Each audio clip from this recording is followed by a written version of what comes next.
released a new report to Congress saying 274 new UFO sightings have been reported to the All-Domain Anomaly Resolution Office, which leads the government's efforts to document and analyze such sightings. Sean Kirkpatrick, who oversees the office, says the vast majority are benign objects such as balloons or drones, but that some may be the result of America's adversaries trying to spy on the U.S. The Pentagon says the majority of the reports came from military service members and commercial airline pilots. I'm Scott Carr. That's the same thing. I saw the door was cracked in the newsroom. I said, "What are you doing, Casper?" Trying to spy on. For Sports Talk 105.1, I'm Morgan McCarthy. Scattered showers are starting off our Monday across western Wisconsin, so you may need the umbrella out the door, but by this afternoon, we are going to dry out. Some sunny breaks possible. Will be breezy. Highs up around 60. Meanwhile, later tonight, we are tracking scattered showers and storms, a few of which may be strong to severe, with more rounds of showers and storms likely tomorrow and highs up around 70. I'm 13 First Alert meteorologist Derek Dahlman. Wake up and smell the aroma of perfection that is Cabin Coffee. Start your day right with their handcrafted, locally roasted coffee beans brewed to perfection just for you. From classic Americanos to lattes and refreshing iced coffees, Cabin Coffee has your caffeine cravings covered. And if you're in need for a bite to eat for breakfast or lunch, they got you covered with a menu full of your favorite breakfast items and delicious sandwiches. So swing on over to River Perry and Altoona and experience the taste of coziness and comfort with Cabin Coffee. Introducing Discover Cashback Credit, a game-changing checking account with cashback. Eligibility and terms at discover.com/cashback credit. Discover Bank, member FDIC.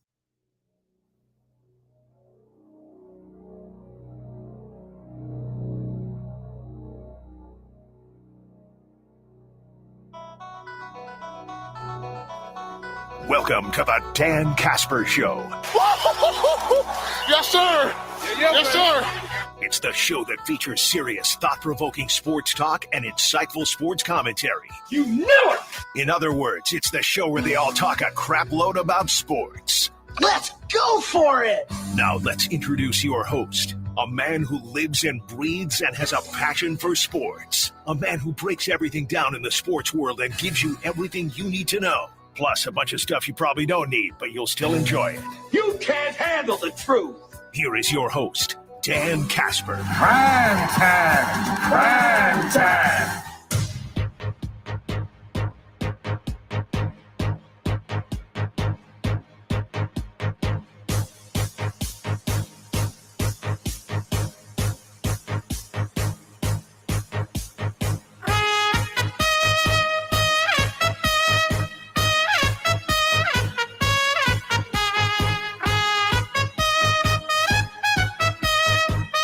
What up, everybody? Good morning and happy Monday. DK Show up on the air right now on your radio dials, 105.1 FM, 790 AM. Also available online, sportstalk1051.com. Google and Alexa home devices, your Sports Talk app. Also, video stream up and rolling on Facebook, YouTube, Twitter. Hopefully all had a good weekend, and I know I'm kind of biting my tongue on that, but hopefully all had a good weekend, and you're ready to hit up a brand new work week here. I'm pretty sure you all know. I don't need to tease it or kind of tee it up or anything like that. I'm pretty sure you all know where we're going to lead things off here. I'm sure a lot of you are going to vent and have some frustration levels about that good old green and gold game yesterday afternoon, early evening. From the majority of you, a lot of you on my Facebook page going at each other, venting and arguing and this, that, the other thing. And it's just, oh boy, going to be a long rest of the season here. But nonetheless, Packers, as we all know, falling 19-17 to the Denver Broncos. Again, kind of in typical fashion, even after a bye week, the Packers looked a lot like the team that we've seen the last few weeks. Slow in the first half, took the lead in the second, then couldn't secure the win at the end. And in that final drive there, Jordan Love throwing a pick as the Packers were driving, hopefully to maybe get a field goal or something like that and win it. But Packers dropping their third game in a row after starting off the season 2-1. They have now dropped their third game in a row to 2-4. And now we'll be heading back home where they face the Minnesota Vikings to close out the month of October. But obviously, before we even get to that game, I'm sure we'll have a lot of thoughts and reactions and comments about yesterday's performance. Put up a Twitter poll last night just to kind of get an early gauge of where everybody is at in their mindset right now on this thing, and kind of focused mostly on the offensive side of things. But I asked, in your opinion, in your humble opinion, what is the main issue for this Packers offense right now? What is your main issue? Because I've seen, and I put 4 because these are probably the 4 most popular, common thoughts out there, scrolling through the dark webs of social media after the game yesterday, and these were probably the 4 main thoughts of what's wrong with the Packers offense right now. So I'm like, you know what? I'll put it to a vote, see where our highly intelligent listeners are at on this thing, and get a head start on everything. So I asked, in your opinion, the main issue for this Packers offense right now, and if you have Twitter and you haven't voted, it's up on my profile at DanKasper. Quarterback play, Jordan Love. Coaching, Matt LaFleur. Offensive staff, too young, not enough veterans on the offense. Kind of combining it like Jordan Love maybe doesn't have veterans on the offense. That was something I was seeing quite a bit yesterday. Or just straight up no talent, not enough talent on the offensive side. 56.6% of you, 56.6% of you going with coaching. Right now, it is second is tied between quarterback play and being too young at 17% apiece. No talent or not enough talent coming in fourth at 9.4%. So right now, at least all those, and I know like a lot, we've done this a few times where our texts are like the complete opposite of our Twitter polls here. So if you don't have Twitter, you can text me your pick and just see if it goes a little bit differently here. But right now, the majority of you highly frustrated or pointing the finger at coaching, which is headed up by Matt LaFleur, the offensive staff, and I'm looking straight up at the offense. I'm not talking about the defense right now. I'm just talking straight up the offense. So that's Matt LaFleur, that's Adam Stanovich, offensive coordinator, that's Tom Clements, quarterbacks coach, everybody on the offensive side. Everybody on the offensive side. 56.6% of you, at least on Twitter right now, going with coaching as the main issue for this Packers offense. And when I say coaching, I'm combining play calling, that sort of stuff, game planning, all combined in there.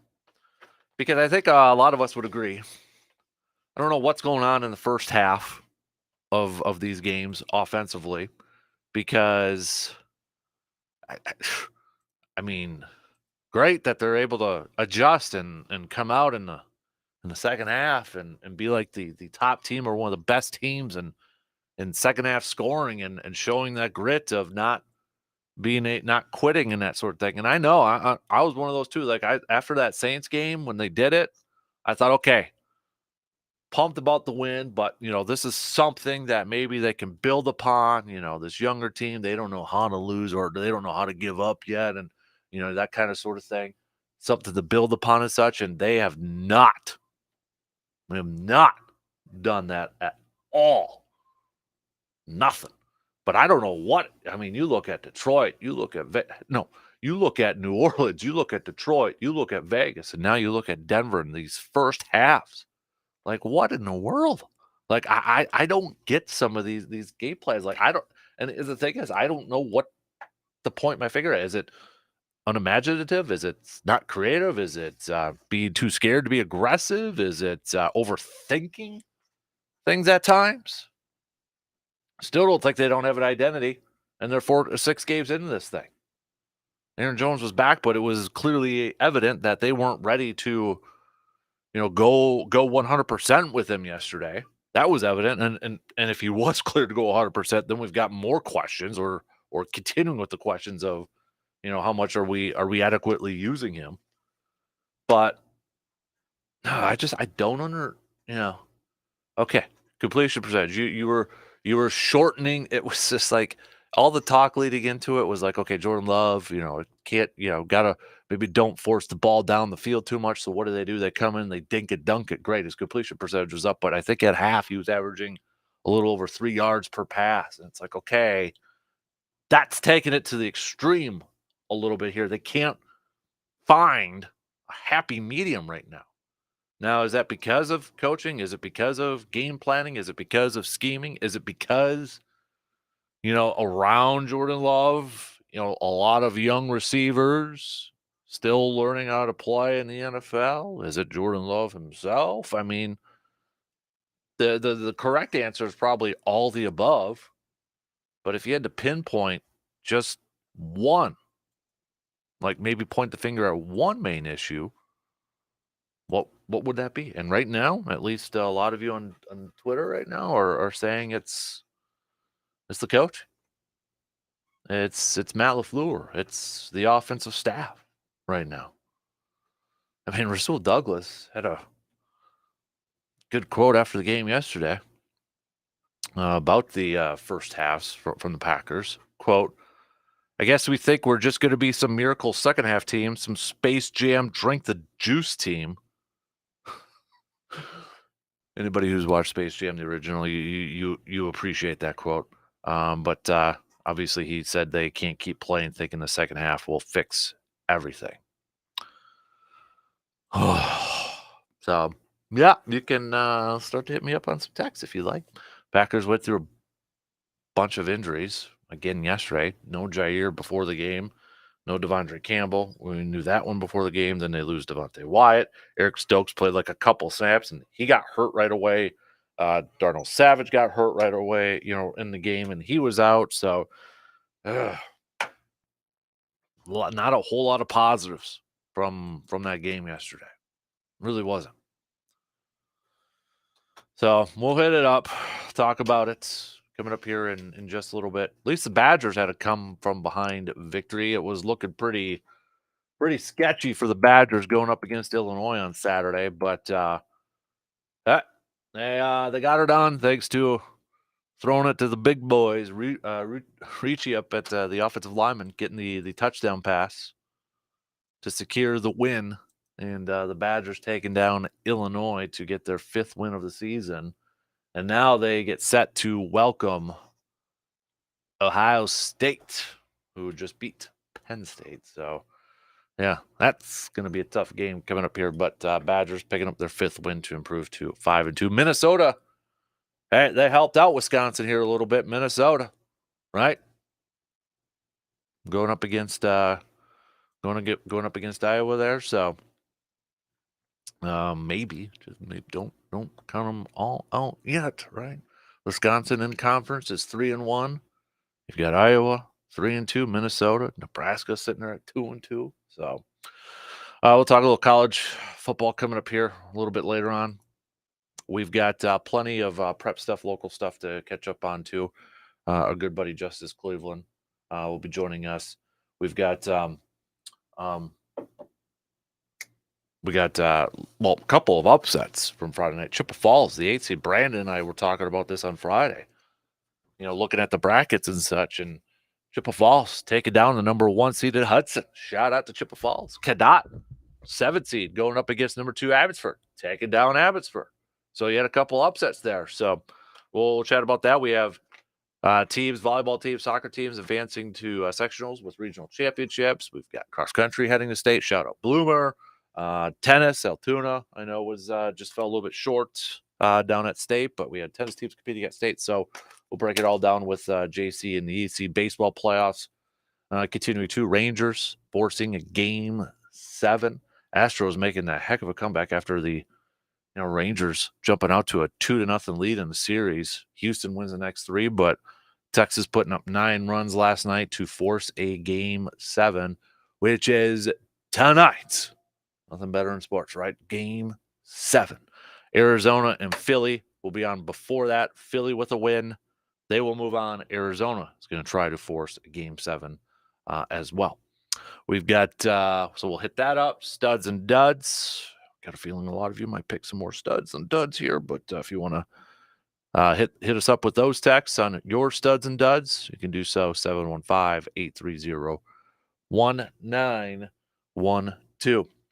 So might as well get at it, right? Peel the Band-Aid off here. If you want to vent a little bit, go ahead and do so. Get it off your chest, text it, tweet it, Facebook it, video stream it, whatever you got to do. A lot of you already doing it on my Facebook page last night. Let's try not to go at each other. We're cheering for the same team here, right? We're cheering for the same team, so let's try not to argue too much with each other. But that's football, I guess. Happens every year, right? Always happens when you get on social media and such. And then let me know if you don't have Twitter on that question posted last night. If you had to point the finger, lay the blame mostly on one area of this offense, where would it be? Knowing that it's probably a combination of everything, but if you had to maybe power rank them,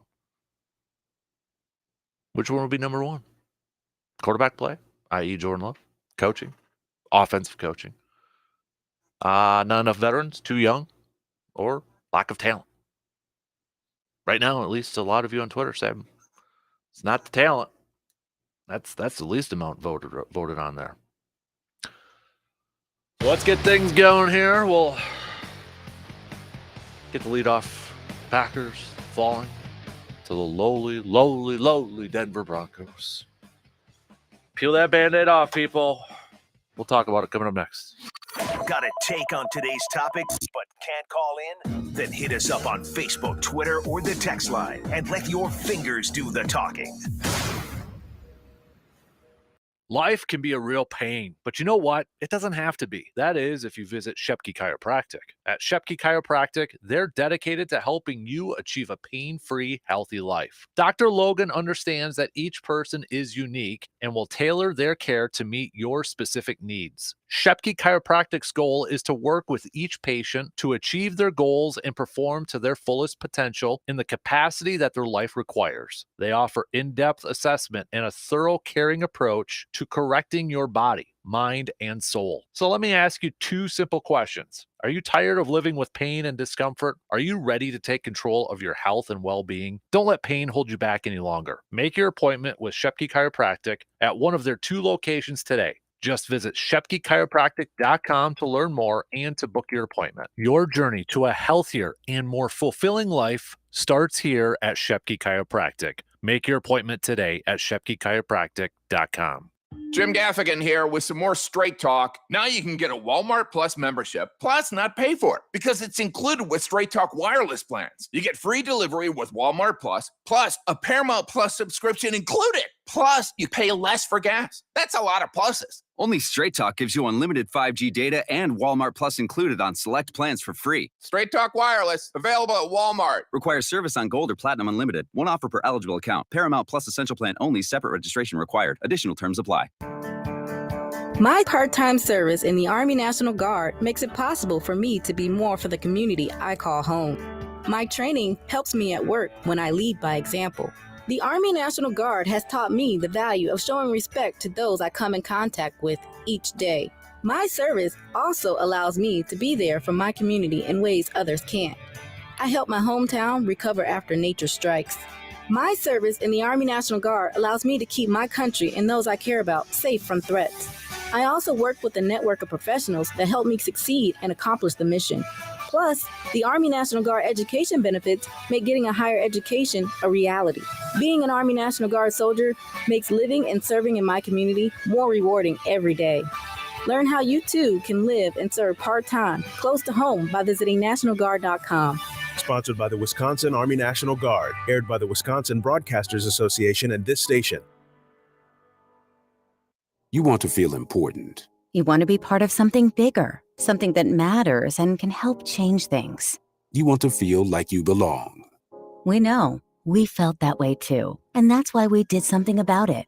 We aren't just Army National Guard soldiers. We are normal people just like you. But our part-time service in the Army National Guard means we get to be more. When our communities are in need, we get the chance to stand up and do something about it. We get to serve in our own region and help the people we call neighbors. From the lakeshores of Ohio, Michigan, Wisconsin, and Minnesota, the fertile fields of Indiana, Illinois, and Iowa, to the wide open plains of North and South Dakota. We are here for our hometowns. And together, we can make a difference. Take on your legacy. Visit NationalGuard.com to find out more. Sponsored by the Wisconsin Army National Guard. Aired by the Wisconsin Broadcasters Association and this station. ECCT is proud to present Cannibal the Musical at the Oxford, October 26th through the 28th. From the co-creator of South Park and the Book of Mormon comes the all-singing, all-dancing, all-flesh-eating comedy musical from Trey Parker. This is the true story of Alfred Packer, the only person convicted of cannibalism in America. Mostly enjoyed by adult audiences. Get your tickets now. Go to ECCT.org.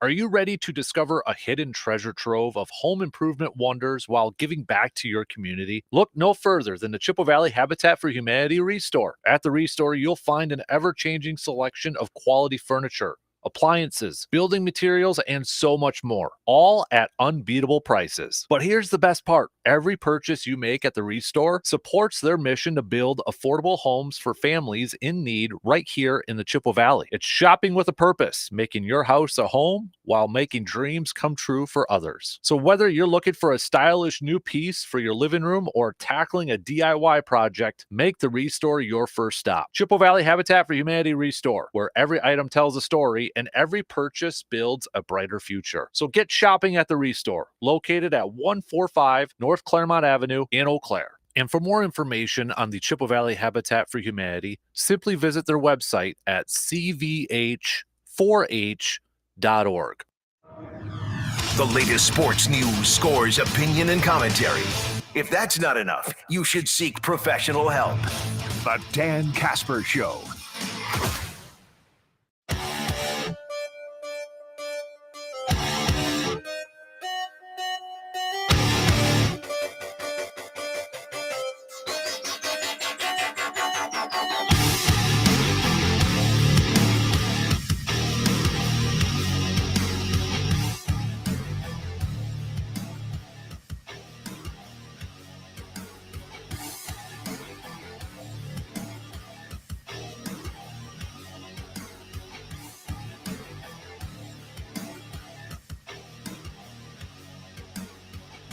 They're here. Man Cave Light is now available in 4-packs exclusively at Hy-Vee in Eau Claire. You can now take home your favorite beer and refill that beer fridge in your garage or the fridge in your man cave. Now, when you sit down to watch the ball game, your favorite brew is right there with you. Hunters, now you can take Man Cave Light with you to deer camp this season. Guaranteed to help your team win more games and get that big deer. So for those of you who maybe didn't have Man Cave Light yesterday, blaming you for that, head on over to Hy-Vee in Eau Claire. Visit the Wine and Spirits department and grab yourself a 4-pack of Man Cave Light today. All right, let's get it rolling here. Rip off the Band-Aid and such.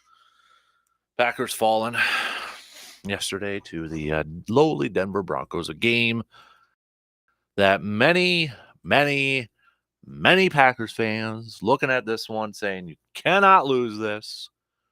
You lose to this defense, to this Broncos defense that statistically one of the worst in the league, the worst in a lot of categories. Maybe a little bit inflated because they gave up 70 against the Dolphins.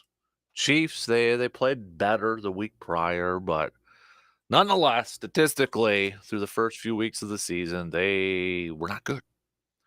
And a lot of Packers fans looking at this game and just kind of be like, okay, if there was a chance for this offense, to maybe get her going here a little bit, to maybe gain some confidence, kind of thought, all right, it's got to be this game against Denver. You're coming off your bye. You had extra time to prepare, do a little self-scouting. Going up against a defense that's been struggling. Good opportunity. Really good opportunity for this offense to go out there and maybe give some positive vibes or maybe just get better. And I don't know.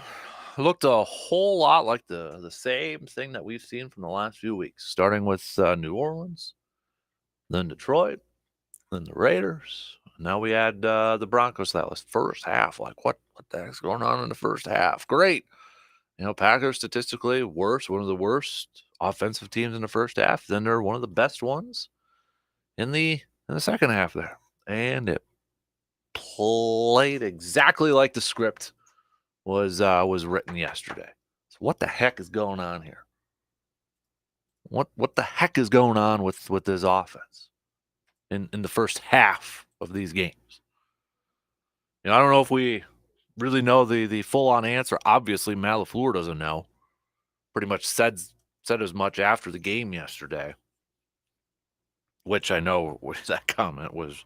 If you didn't see it, in his presser, and I know sometimes we got to take press conferences after losses with a grain of salt, with comments and such. Because the players, coaches are still raw, emotion-wise. It's a good thing a lot of us probably don't have fan press conferences after games because, well, they probably wouldn't go too well and probably say a whole lot of stuff and such. But regardless, one of the comments he said, he's like, yeah, I got to figure out what's going on with our first half offense. And to which a lot of people said, then what the heck did you do during your bye week? But obviously that comment didn't, or that answer didn't sit well with a lot of fans after the game. But there's no doubt, like, what in the world? Like, it seems like an offense, at least to me in the first half, that is really trying to tread some water, kind of panicky, trying to figure out what in the heck is going on. How do we get this thing going? Maybe a little scared of their own shadow. Maybe sometimes it just feels like they're throwing darts at the dartboard and trying to figure out, hey, what is going to work for us? What's going to work for us? And right now, I don't think they don't. They don't know. It's frustrating to me at times. It's like a mixture of seeing non-creative, unimaginative play calling, maybe a little scared to be aggressive at times, maybe overthinking it at times. We hear for the last couple weeks, Love maybe forcing it a little too much down the field. So what do? Did they overcompensate in this game plan in the first half? You're like, okay, we're not going to ask him to throw down the field. We're gonna bring it in here a little bit. But did they overcompensate too much? Because then first half, like 3.6 yards per pass. Great. His completion percentage went back up. He was like 10 of 13 in the first half. But like no yards. Probably count it with a meter stick. It's just like it's almost like they're grasping at straws and just trying to stay above water here and just like holding on, like we got to find something that works. And they can't.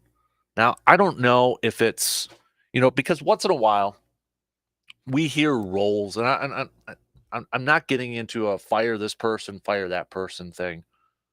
That's one of my bugaboos after losses, and that is just this instant fire so-and-so crowd. I don't want to get into that. But, once in a while we hear the roles of, like, especially on teams where their offensive coordinators are not play callers. So what exactly do they do? We'll once in a while hear what their specific roles are, if they've got specific areas. Remember, like when Nathaniel Hackett a couple years ago was with Green Bay, he was in charge. One of his areas of being in charge was developing the red zone, or the quote unquote gold zone that we kept hearing about, implementing those game plans, red zones. I don't know if there's assistant coaches who are in charge of implementing first half game plans, or if they do the whole scripted first 15. I know some coaches say that's kind of a myth these days. Some probably still do it, scripting the plays. We don't know the full on answer with this thing, but whatever the plan is, or whatever the idea is, thought process, whatever you want to say, whatever they go about coming up with these first half schemes, plays, throw it out the window. Throw it in the garbage, put it in a shredder. It ain't working. Whatever it is, it ain't working. Whatever your process is, it ain't working. You got to change it up. And the fact that maybe you didn't do it in the bye week is a little frustrating. It ain't working. First half, poo-poo. Stinky. You're literally asking your defense to play perfect football. And the thing is like the defense to me, right? And when you look at these last couple games here, Vegas and Denver and such, and even throw in New Orleans if you want to, or whatever, defense hasn't been awful. It hasn't been terrible. It hasn't. It's just they're not a unit that scares anyone. They're to me, in my opinion, they're not a unit that can take over a game, or a unit that you can kind of hang your hat on. We all could picture some of these defenses, right? They're like, oh yeah, that unit can take over a game. That's a unit that can lead a team. So they're not bad, they're not awful, but they're not a unit. They're not a side. They're not a defensive team that imposes their will or just like can carry a team, which is disappointing in the fact that they've invested so much into this unit that we're not seeing that. I mean, did they play like a unit that should have lost the game yesterday? I mean, there was disappointing plays, and there's definitely some drives and missed tackles across the board. They weren't a perfect unit by any means yesterday, but they weren't as bad as the offense, which I guess is saying something a little bit there. But, you look at like the box score. And I know you don't want to box score scouting, but I mean, when you look at, defensively, okay, great. They first couple drives, right? First half, they kept them out of the end zone. Bend, don't break. They kept the team in it. Just waiting for the offense to kick it into gear here a little bit. And, I mean, you look at Russell Wilson, and this is the thing, it's like, they're not bad, but, okay, Russell Wilson threw for under 200 yards. But he was 20-29. Williams, 82 yards rushing. At least, like, I think it was Trent Green that said it on the broadcast. They just don't do it enough. They don't run enough. 82 yards rushing. Great, you kept him under 100. They also had a 5.5 yard average. Gave up 145 yards as a team. Gave up 5.8 per carry. And I know Russell Wilson's 21-yard scamper might inflate that a little bit there. So they had the whole bend, don't break mentality. They gave up a touchdown drive. 4 field goals? But they're not a unit that is like a San Francisco or... And Cleveland might not be the greatest example on this Monday morning because of how many points they gave up to the Colts yesterday. But, like a defense that really scares you, which to me is still kind of disappointing in the fact that they've invested so much and we knew that they were going to have to be counted upon in the first half of this, at least the first half of this season. And then you got, going back to the offense here, Jordan Love. He finishes the day 21 of 31. 5 yards per average pass, 2 tuds, 1 pick. Let's be real. That 1 touchdown pass, tip drill. Got a little lucky there, right? Got a little lucky. Let's call a spade a spade. But to me, right now, Jordan Love looks like a quarterback. He looks like a rookie. I mean, to me, in my opinion, Jordan looks like a rookie right now. And I know we should probably be a little patient with him. We're going to have the ups and downs. We've seen moments where it's like, we've seen plays where it's like, all right, solid play. First couple weeks of the season, what impressed me the most about him was, his calming presence. Didn't seem like, got too rattled or anything like that.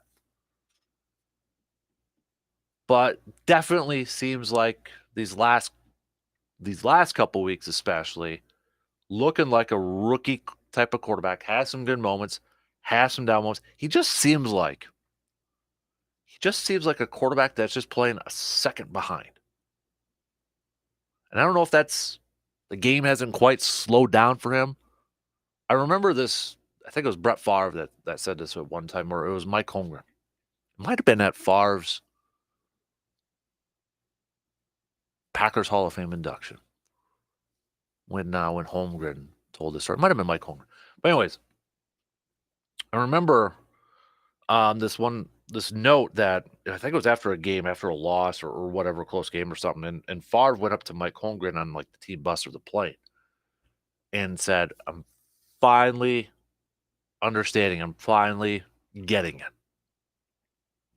And to which Holmgren said that was kind of that finally that light clicked, where the game is maybe starting to slow down a little bit for that quarterback. So it took Favre obviously a little bit, which anybody who remembers early 90s, yeah, it took a couple years. And I just feel like, and I could be wrong, this is just me from the outside looking in, Love looks just a little, maybe like he's not there yet. He looks a second behind, few times on throws, he's, instead of throwing the football as the guy, still not coming out of his break, he's waiting for a receiver to come out of that break. And when that receiver finally comes out of the break, then he throws it instead of throwing it just a second earlier, a little behind. He just seems like he's a little bit, and the vision, you kind of wonder if it's there. Obviously, with the deep passes, the deep throws, we all know about the accuracy issues there too. But you look at that last throw, thrown in a double cover, and I know it was double coverage at the end there. It was a good play by the safety and such. But you look at the Raiders' final play, and you look at the final play against Denver here, and it's like, okay, maybe kind of question the vision a little bit there. But I just love to me. He's got talent. I think there's something there. I think there could be something there. I just feel like he's playing a little slow right now. And it could easily be that the game hasn't slowed down yet for him. He's just playing a second behind. So how does the game slow down for him? He's got to keep playing. He's got to go out there. I mean, yes, he's been in the league for 4 years. He sat for 3. I kind of throw away the first year because that was COVID year. There was no preseason, so he got no snaps in preseason. He had no snaps whatsoever. I mean, he wasn't even active on game days. So I kind of throw that year out. Great. Sat in the room, watched film, learned from Aaron. It was beneficial. But to actually slow the game down, you can't be sitting in a meeting room and watching film all the time and watching clips and practicing. That's not going to slow games down for you. Being on the field in these regular season games, that's what's going to slow the game down for you, if it's going to slow down for you. That's why you heard Goody in the offseason. I think it was his most popular phrase when I was talking about Jordan Love. He's got to play. He's got to play. He's got to play. He's got to play. So I know there's already some social media people out there saying time for Sean Clifford to play. Hate to burst your bubble. That's not going to happen. It's not going to happen. I think Love has some talent, and I think it's still too early to say, well, he's a career backup. Yeah, he's been around for 4 years, but we got to let the guy play in these games, and let's see where we're at here at the end of the season. I think we might be able to know in the next couple games what it's going to be like for this season. If we get to that Thanksgiving Day game against Detroit, yeah, we might know what type of quarterback Jordan Love's going to be this year. We might know what kind of, I would hope, maybe by that time we'll probably know what type of offense we're going to have. I mean, for crying out loud, that's Thanksgiving. That's the end of November here. We'll probably have an idea of by then what this offense and what the quarterback's going to be like for this year. But to me, Love looks like a rookie out there. I was trying to find some comparable players last night career-wise. I was looking at, okay, Jalen Hurts. I was trying to find like quarterbacks maybe from his same draft class and kind of compare them. Jalen Hurts was the second round, which I remember that draft, a lot of Packers fans not wanting Jalen Hurts. I'm kind of wonder where those fans are right now. But anyways, Jalen Hurts, second year in the league when he was a starter. You look at his passing statistics, they weren't great. I mean, he threw over 3,000 yards. He had 16 touchdowns and 9 interceptions. But what's really, and Philly went to the postseason that year, 8-7, 8-7 team. I think it was last year with their 16 games, or 8-7-1, something like that. But Hurts almost ran for 1,000 yards too. So like the coaches put him in a position to affect games, and he was, almost 800 yards rushing. He had 700 some yards rushing. And that's where I just, you look at the coaching part of this too, and it's like I think you have to question: are the coaches, is the offensive coaches necessarily doing enough to help Love? And did the front office do enough to help Love in his first year? And what I mean by that, I like the young talent that they have, but is that necessarily fair for Love in a year that, we're seeing if this is the guy to have? I mean, the most experienced guy on his team is Romeo Doubs. I won't even say it's Christian Watson because Christian Watson's been hurt every single year and he's missed some games. Romeo Doubs in his second year is the most experienced dude. When Aaron Rodgers came in and he was a quarterback, he had Greg Jennings. He had Donald Driver. He had some experienced wide receivers to work with to help him out. So is it fair for Love to have this incredibly young team? And the guy that's the leader of this offensive group, Aaron Jones, has been hurt. So, I mean, does Love get a little bit of a break for that? The offensive line has been banged up. Factor that all in. Right now they're not a good team. They're not a good team. And going back to the poll question, if you had to point the finger at one group or one area, your main issue for your offense right now, I do think it's a combination of the top three. I think it's a combination of quarterback play, just because, in my opinion, Jordan looks like a rookie out there. And it doesn't look like the game has necessarily slowed down for him at this point. I do think they're incredibly young. He doesn't have veterans to help him out. And the veteran that he does have finally came back. I mean, Aaron Jones, Chicago got hurt week 1 after scoring that touchdown, played a little bit in Detroit, played a little bit yesterday. But, his main veteran that can help him on offense has missed a lot of time this year. So I think a part of it is really young playmakers. I also do think, coaching, seems like they're scrambling to find something. Scrambling to find something that works. And I think it's legit to ask, are the coaches, the coaching staff, putting Jordan Love in a position to succeed? Maybe, at times, there's good plays, there's good drives in that. It takes it's a combination of everything to me. And honestly, if I could add one more to that, if I could change the poll question maybe a little bit, I'd probably throw injuries in there. I know the next man up mentality and such. I understand that. I get that. But if Aaron Jones isn't hurt at all, is it a game difference? Do they beat Atlanta? Do they beat the Raiders? If he's 100% and not on a snap count, do they beat Denver? I don't know. Maybe. Bakhtiari's playing, fortifying that left side of the offensive line. Do they beat Atlanta? Is that worth a game? Does Max Crosby, is he lining up all across the defensive line and wreaking havoc and completely embarrassing the Packers offensive line?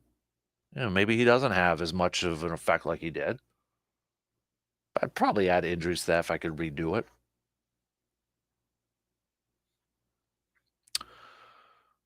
What do you got? Hit me up with some text, 715-830-1912. Quick break. We'll be back to finish up the first hour after these few words.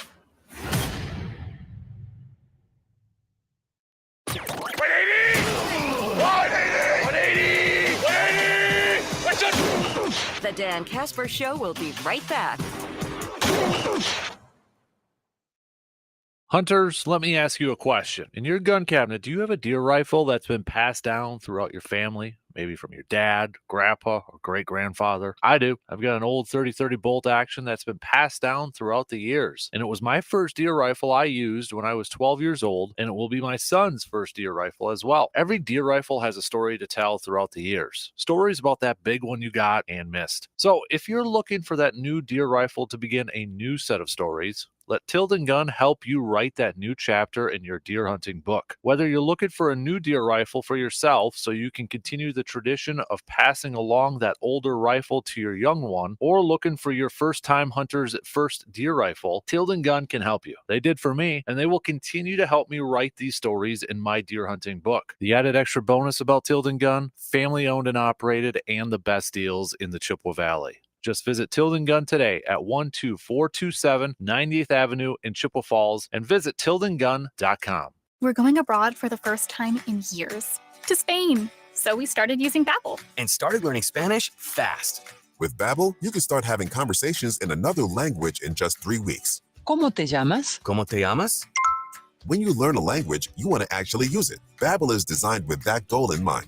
In just 3 weeks, we're starting to have conversations in Spanish. Gracias, Babbel. Babbel, language for life. Now try Babbel for free at Babbel.com. That's Babbel.com. You're invited to join us for our Really Smart Marketing Workshop on Wednesday, November 1st from 8:30 to noon at the Metropolis Resort and Conference Center in Eau Claire. You can register for your seat right now at MidwestFamilyEauClaire.com. If you own or manage a business, you will want to attend. We will discuss the latest in GA4 and AI and how it impacts your business. This workshop is free to attend and may change the way your business operates. Register now for the Really Smart Marketing Workshop at MidwestFamilyEauClaire.com.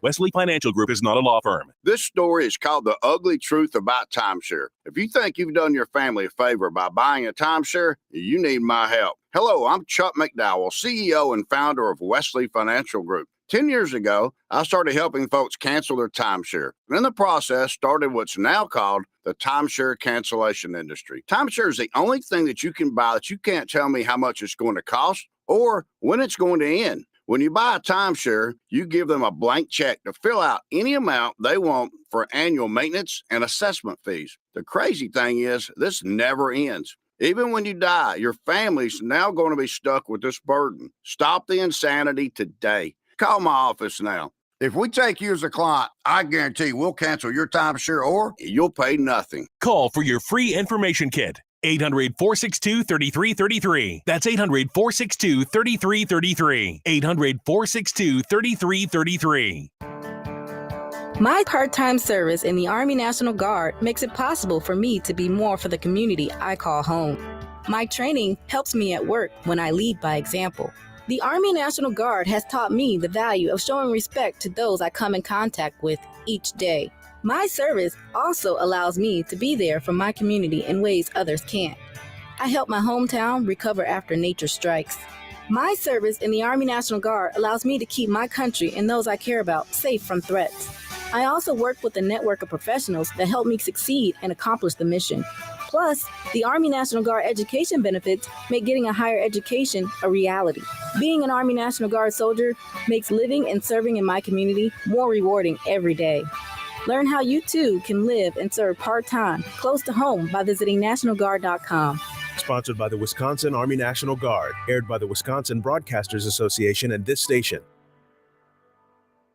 They're here. Man Cave Light is now available in 4-packs exclusively at Hy-Vee in Eau Claire. You can now take home your favorite beer and refill that beer fridge in your garage or the fridge in your man cave. Now, when you sit down to watch the ball game, your favorite brew is right there with you. And hunters, now you can take Man Cave Light with you to deer camp this season. It's guaranteed to help your team win more games and help you get that big deer. Maybe. Don't quote me on that. So head on over to Hy-Vee in Eau Claire and visit the wine and spirits department and grab yourself a 4-pack of Man Cave Light today.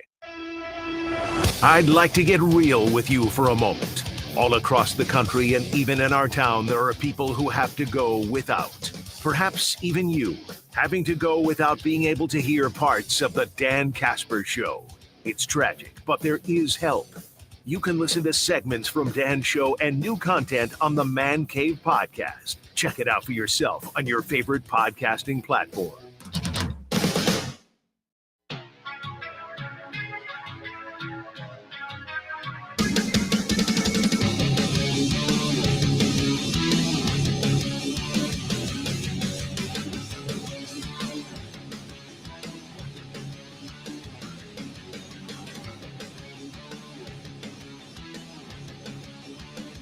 Coffee lovers, are you looking for a new Java experience that's like no other? Then look no further than our good friends over at Cabin Coffee in Altoona. Cabin Coffee, they take your daily brew to the next level. Their beans are roasted to perfection, delivering a taste that's rich and bold. But they're more than just coffee. The cozy atmosphere and friendly baristas make you feel right at home. Come on in and savor the moment at Cabin Coffee, located right in River Prairie area in Altoona. Don't just have coffee. Don't just have coffee. Have Cabin Coffee. Cabin Coffee, where every cup is a taste of perfection. Your coffee escape awaits. All right, so I'll check out all the texts coming up in the next hour here. Give you a few more minutes to maybe vent or anything like that. So you can hit us up with a text 715-830-1912 on that Shoe Doctors bullpen line. Give you a few more minutes to text that on over. So I'm sure we've got plenty of you got something to say. So don't hold back. Just keep it clean so I can say it on the air. So, and hopefully we don't have anybody like going at each other. This is one of I always get a little nervous when I post something on Facebook when it comes to, about a Packers game or after a loss. Doesn't matter if it's Brewers, Packers, whatever. I always get a little nervous when I post something on the socials because then you just you get fans arguing with each other and, I don't know, sometimes maybe picking a fight or something. It's just like, come on. I know the frustration's there. We're all irritated and disappointed in that, but we're all cheering for the same team, I think, unless we got some burner accounts or something like that there. But just stop. I always get nervous when I post that. So we had a little bit of that on the looks like on my Facebook page yesterday. So let's try to keep her clean so I can say your stuff on the air. We'll get to that. We'll get to some of your thoughts coming up in the next hour or such. So also we'll be catching up with Mr. JC and EC, Justice Cleveland, about 7:30 this morning. Plenty to catch up on in the prep area with high school football playoffs beginning last week. Had a couple upsets we mentioned earlier. Chi High defeating number 1 Hudson. You had Cadott, a 7 seed, defeating number 2 Abbotsford. So level 2 second round is going to begin later this week. Shout out to the cross country teams advancing to state. Bloomer advancing to states. We've got soccer and volleyball teams advancing after regional titles. Plenty of local teams still at it. Tennis, I know Altoona fell just a little bit short at state, but still congrats to them over there. Blue Gold football jumped out to an early lead against Platteville, but ultimately fell to Platteville over the weekend. So, but plenty of stuff going on in the blue gold world here too. And when you're looking at the blue gold football schedule coming up, got lacrosse at lacrosse. Going to be a tough game going up against number 14 lacrosse. So just 3 more games left of the blue gold football season. 1 more at Carson Park. That's next weekend's game, November 4th, when they take on another rival, Stout. So you got UW Stout so far this year, 3-4. 3-4. They just fell to Whitewater this past weekend, 20-37. But you look at Stout and some of their games here. Lacrosse, okay, ranked team, but Stout lost 40-45, right there with them. Oshkosh, it was that double overtime loss, 46-48.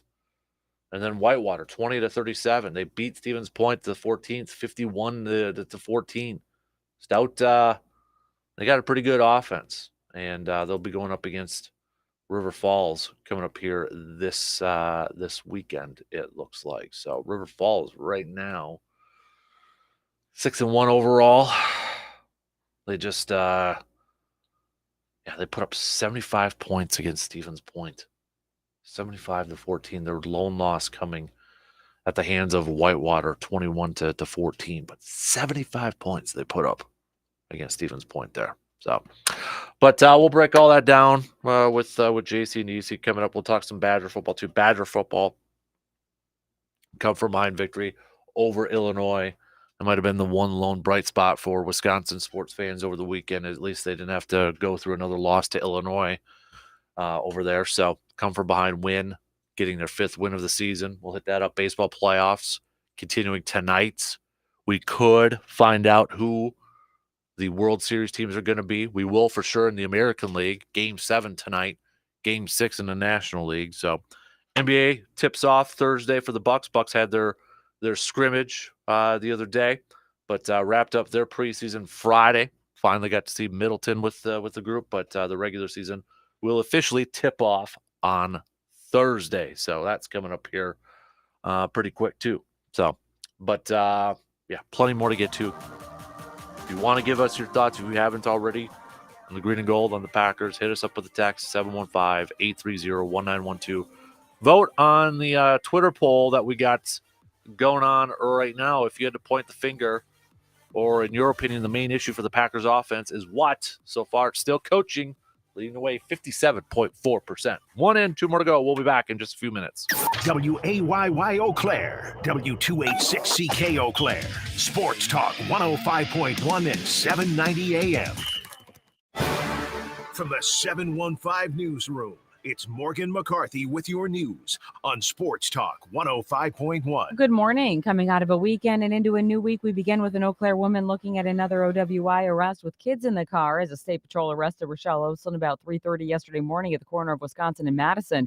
State troopers say she failed a field sobriety test and had kids under the age of 16 with her at the time. Court records show it's a 3rd OWI arrest, her license already revoked. In other headlines from the courts, Travis King's lawyers are promising to fight the case against him. King, who was originally from Racine, is facing those desertion and child pornography charges in military court. He's the American soldier, of course, who ran across the border into North Korea in July. Now, King's legal team says they want him free from custody and returned to his unit until his trial can begin.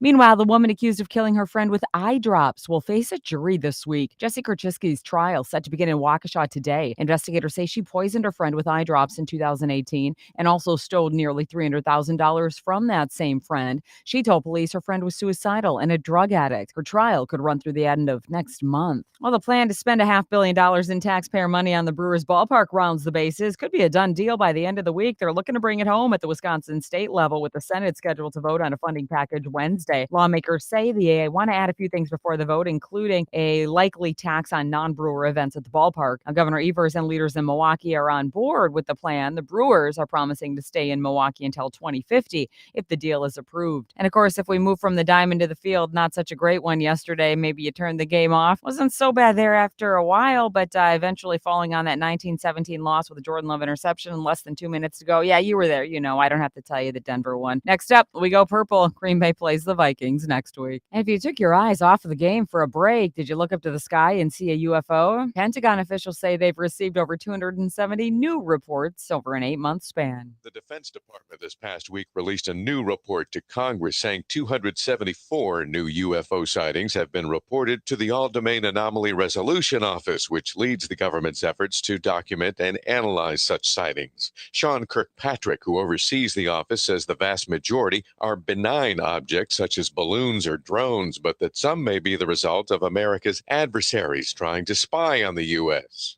The Pentagon says the majority of the reports came from military service members and commercial airline pilots. I'm Scott Carr. You know, that's the same thing. I saw that door was cracked in the newsroom. I said, what are you doing, Casper? Trying to spy on. For Sports Talk 105.1, I'm Morgan McCarthy. Scattered showers are starting off our Monday across western Wisconsin, so you may need that umbrella out the door, but by this afternoon, we are going to dry out. Some sunny breaks possible. Will be breezy. Highs up around 60. Meanwhile, later tonight, we are tracking scattered showers and storms, a few of which may be strong to severe, with more rounds of showers and storms likely tomorrow and highs up around 70. I'm 13 First Alert meteorologist Derek Dahlman. Good morning. It's time to take a look at some farm news on Sports Talk 105.1. If interest rates haven't been giving you the heebie-jeebies already, the Fed has indicated it will raise those rates again before the end of the year. However, Wisconsin Bankers Association Ag Lending Chair Craig Rogan says rates will likely start to soften following the hike. Rogan, who is a vice president of ag lending at Nicolet National Bank, says despite high interest rates, farm clients continue moving forward with expansions and improvements. Second quarter 2023 data from the Federal Deposit Insurance Corporation show that Wisconsin banks remain on a solid foundation. Lending increased in all categories: commercial, residential, and in farm. Farm loans increased both year over year 8.5% and quarter over quarter 26.2%. About 90% of the potato crop is out of the ground in Wisconsin, according to the latest crop progress report from the USDA's National Agricultural Statistics Service.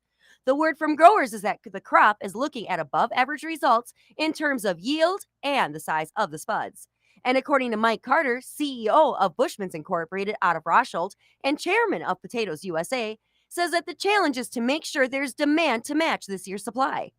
Idaho is the largest potato producing state in the United States, with Washington coming in second, Wisconsin in third, Oregon in fourth, and North Dakota in fifth, respectively. With the fall bow season in full swing and gun deer season coming up, the Wisconsin DNR is cautioning hunters to avoid placing deer stands in or near ash trees.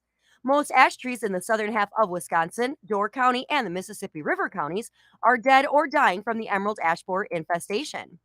They say it's important to place and maintain tree stands carefully, as trees infested with the emerald ash borer may unexpectedly snap or drop large branches. Tree stand accidents are the leading cause of serious injury to deer hunters, and research shows 1 in 4 bow hunters have experienced a fall or near fall from an elevated stand. That's a look at some of your farm news on Sports Talk 105.1. I'm Kristen Smith. You're invited to join us for our Really Smart Marketing Workshop on Wednesday, November 1st from 8:30 to noon at the Metropolis Resort and Conference Center in Eau Claire. You can register for your seat right now at MidwestFamilyEauClaire.com. If you own or manage a business, you will want to attend. We will discuss the latest in GA4 and AI and how it impacts your business. This workshop is free to attend and may change the way your business operates. Register now for the Really Smart Marketing Workshop at MidwestFamilyEauClaire.com. Introducing Discover Cashback Credit, a game-changing checking account with cashback. Eligibility and terms at discover.com/cashback credit. Discover Bank, member FDIC.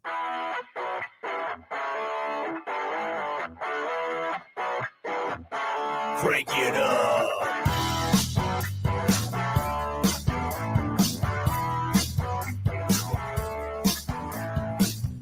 Hey, are you ready today? Get up. He's on his way.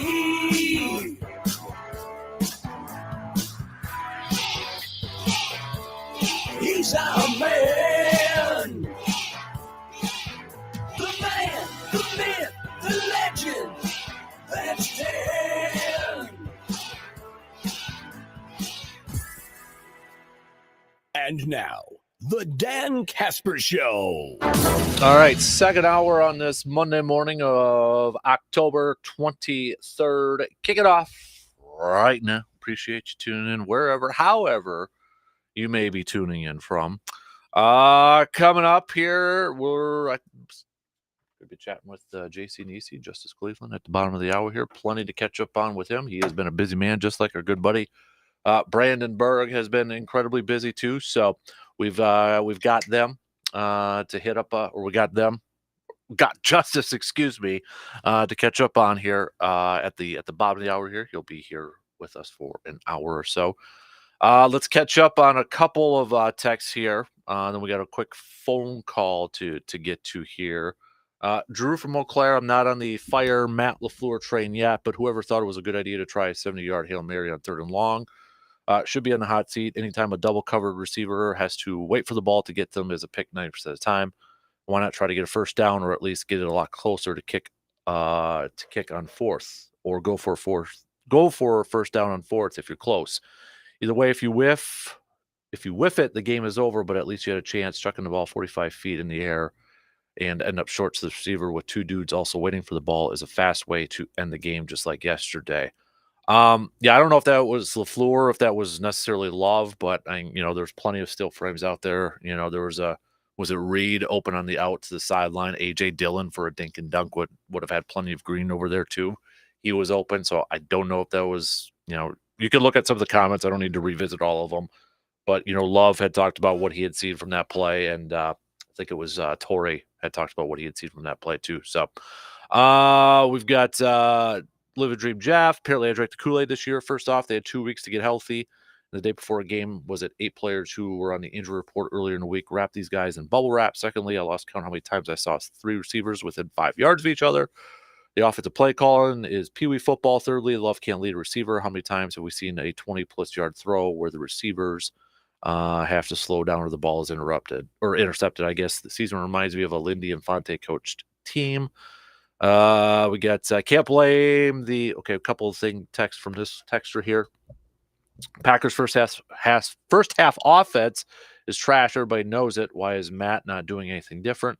They had the bye week to fix this and try to put some excitement back in the offense. It did nothing. Can't blame the defense for the loss. The offense would have put 7 on the board in each quarter.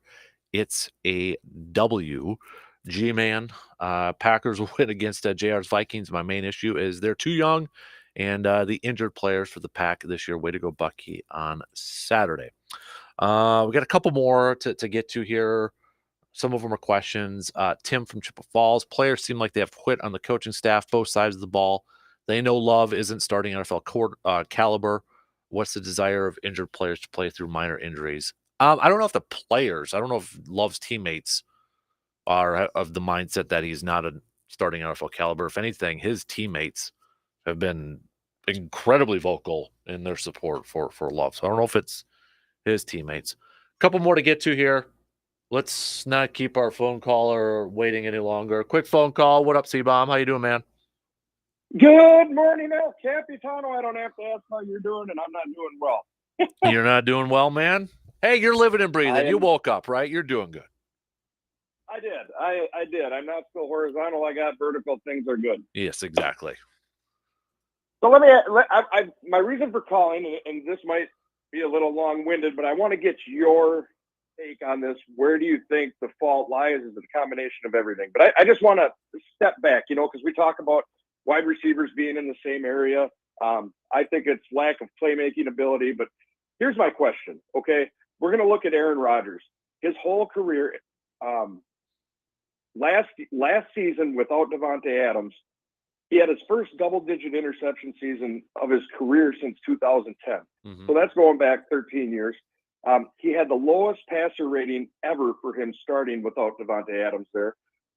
So my question is, his passer rating was 121 and 111 the 2 years prior with Devontae Adams. Then after Adams left, it plummeted to 91. Mm-hmm. My question is, okay, is it Adams was that one playmaker, the quick guy that could get open and a security blanket. We don't have that anymore. Mm-hmm. Rodgers didn't have that last year. My question is that because of the talent, or how much of that is because of Matt LaFleur, who I think you, like myself, I was super pumped to have this system come here, hot young coach. Not hot like the women think, hot, because he's supposed to be good. I am starting to think that he just he can't morph this offensive scheme, and it's really concerning me because I want to get your take on that. Is it because of our lack of real playmakers? Because they're the same playmakers we improved from last year with what Rodgers had, and they're still not getting open. And they're still all within 5 yards of each other. So it's kind of long-winded. It's frustrating. They're young, but I want to see what your thought is. Is it LaFleur's system? Are we lacking playmakers? Is it a combination of all of it? Honestly, I'm not trying to cop out or anything like that, but I think it's a little bit of a combination of both because, when you look at the top offenses in the league here, C-Bomb, and I'll just tell you, give me their playmaker. I'll list off teams. Miami, they got a couple, right? Tyreek Hill. Yep, Waddle and Hill. Yep. Kansas City, Travis Kelce gets open every single time, it seems like. Always. Philadelphia, A.J. Brown, Devontae Smith, established guys, right? Detroit, Amon St. Brown, pretty darn good over there. San Francisco. But you got to think of Amon too. It's his second or third year this year, so he's coming along. Mm-hmm. We've got guys that should be coming along like that. So. But maybe they're just not as talented as Amon St. Brown. So is that a front office? I concur. Right. Yeah, exactly. That's another thing. Yeah, so that's a great point you bring up. Nobody said anything about the draft classes we've had on the offensive side of the ball because everything's been focused on the defense. So yeah, I mean, you're making great points. All the top teams have those weapons, and we have none. Even 49ers and Kyle Shanahan, George Kittle, Deebo Samuel, Christian McCaffrey. They got weapons over there too. So yep, Ayuk, exactly. He kind of gets lost in the shuffle. So is it because they're too young? Do they miss a guy when I was watching that game yesterday afternoon, whatever we want to call it, and just kind of looking at even their outside running, do they miss a guy like a guy like Allen Lazard? Would he make a little bit of a difference in this offense? I think he could. He gets open and he catches the ball. I mean, we've had a lot of outside of that last play. Love had other options. You hit it on the head when you pointed out A.J. Dillon swinging out on the left side that it was wide open. But outside of a few plays here and there, our receivers aren't getting any separation. And Lazard can catch that contested ball better than anybody we've got. And then he could get open some too. So and a veteran presence, and I think that's a big thing that we're omitting here as well. So the growing pains with a young team, it's tough. It's hard to point the finger at one thing, but man, there's a lot to fix, isn't there? Do we just have too high of expectations for Love based purely off of because of how many years we've seen Aaron Rodgers play at such a high level? I know Aaron's final year at Green Bay, you went through the numbers and such, but did some of us just, have too high of expectations for Love this year? I still think Love is going to be a great player. I figured there'd be ups and downs. I think as a whole, I had higher expectations for the team because yes, we lost Rodgers, but our roster supposedly, and we all thought through the draft and everything that the roster had improved, and the results are just not there. And granted, there's going to be a fall off when you go from Rodgers, to Love, just like there was when Favre went to Rodgers. We went from 13-3 to I forget what they won his rookie year, 4 games, 6-10, yeah, or 6 games. There you go. So there's going to be growing pains, and there's a lot of people calling to put bench Love now, and it's like holy smokes, let's pump the brakes here. I mean, there's going to be growing pains. They're not going to win the Super Bowl, but I've been hoping, and I've said it all year, I want to see incremental improvements, and we have had none. I mean, it's just. I think the thing that frustrates me the most is I think, and I'm probably wrong in this, but at the beginning of the season, what had me excited about this offense was I thought this was a bit of an offense that would have helped out a younger team like this. The scheming to get guys open. We heard about this how many times. We're going to see this typical Matt LaFleur offense scheming to get guys open, and to me, I think that's probably where I've been most disappointed. Is to the coaching staff, because I felt like this was a style of offense where you could at least, yes, they're young, they're inexperienced, but you're going to be able to scheme these guys to get open. Yeah, that was the hope, and I'm just wondering if Kurt Benkert knows something we don't. When he talked about the offense being a little bit outdated, maybe he saw it, and just because somebody comes from that that coaching tree doesn't mean they can emulate who they learned from, right? And you look at Mike McDaniel and his offense. I mean, they're running everybody one way and flipping the ball behind Tua's back, running back the other way. I mean, there's so much creativity in the offenses like San Francisco and Philadelphia and Miami. And you look at Green Bay, and it's the same. And I go back a few years ago. I know myself. I was complaining about the route tree and the combination of the route trees with all the different receivers.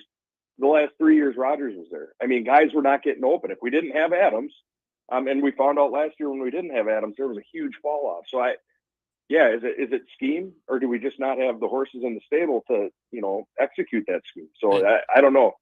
I guess that's what the reason for my call is to see your opinion on that. I mean, I go both ways on this too, because, just to play devil's advocate, the teams you mentioned too, when Mike McDaniel, he's into his second year, he comes in and, his team, what do? They acquire Tyreek Hill. They already had Jalen Waddle. They had those guys in place right away. So, and same with San Francisco. They acquired these veterans, these guys. And, you got an offense that their main experienced player is Romeo Doubs based on the games played, and he was a fourth round pick last year.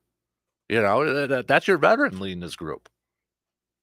Yeah, and which is concerning. And hopefully it's just the growing pains and these guys can continue developing. You talk about Dobbs, the different receivers. In my opinion, love the talent, the speed, the ability that Christian Watson brings to the table. But let's face it, he's injured all the time. And rarely do you see guys that are getting injured a lot, get better from that. I think he is what he is at this point.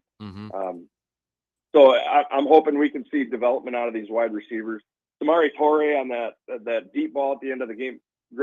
Love, terrible decision there. It was kind of far-fetched, but is what it is. He didn't come back to that ball and try and high point it. He was trying to catch it falling backwards. I mean, you can't do that on a jump ball like that. So I don't know. Hopefully these guys can start developing. That's my goal. Is I want to see incremental improvements. We haven't seen that yet, and I really hope to start seeing that moving forward here. Especially coming after that bye week, which that's another whole concerning thing. If that was our lack of game plan after 2 weeks off the field, so right. Time will tell, my brother. I agree. Well, hey, I know you're going to the game on Sunday, so bring back a W, okay?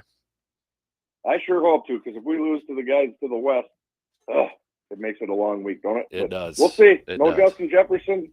Let's get her done. Exactly. All right. Appreciate the phone call, C-Bob. Good to hear from you.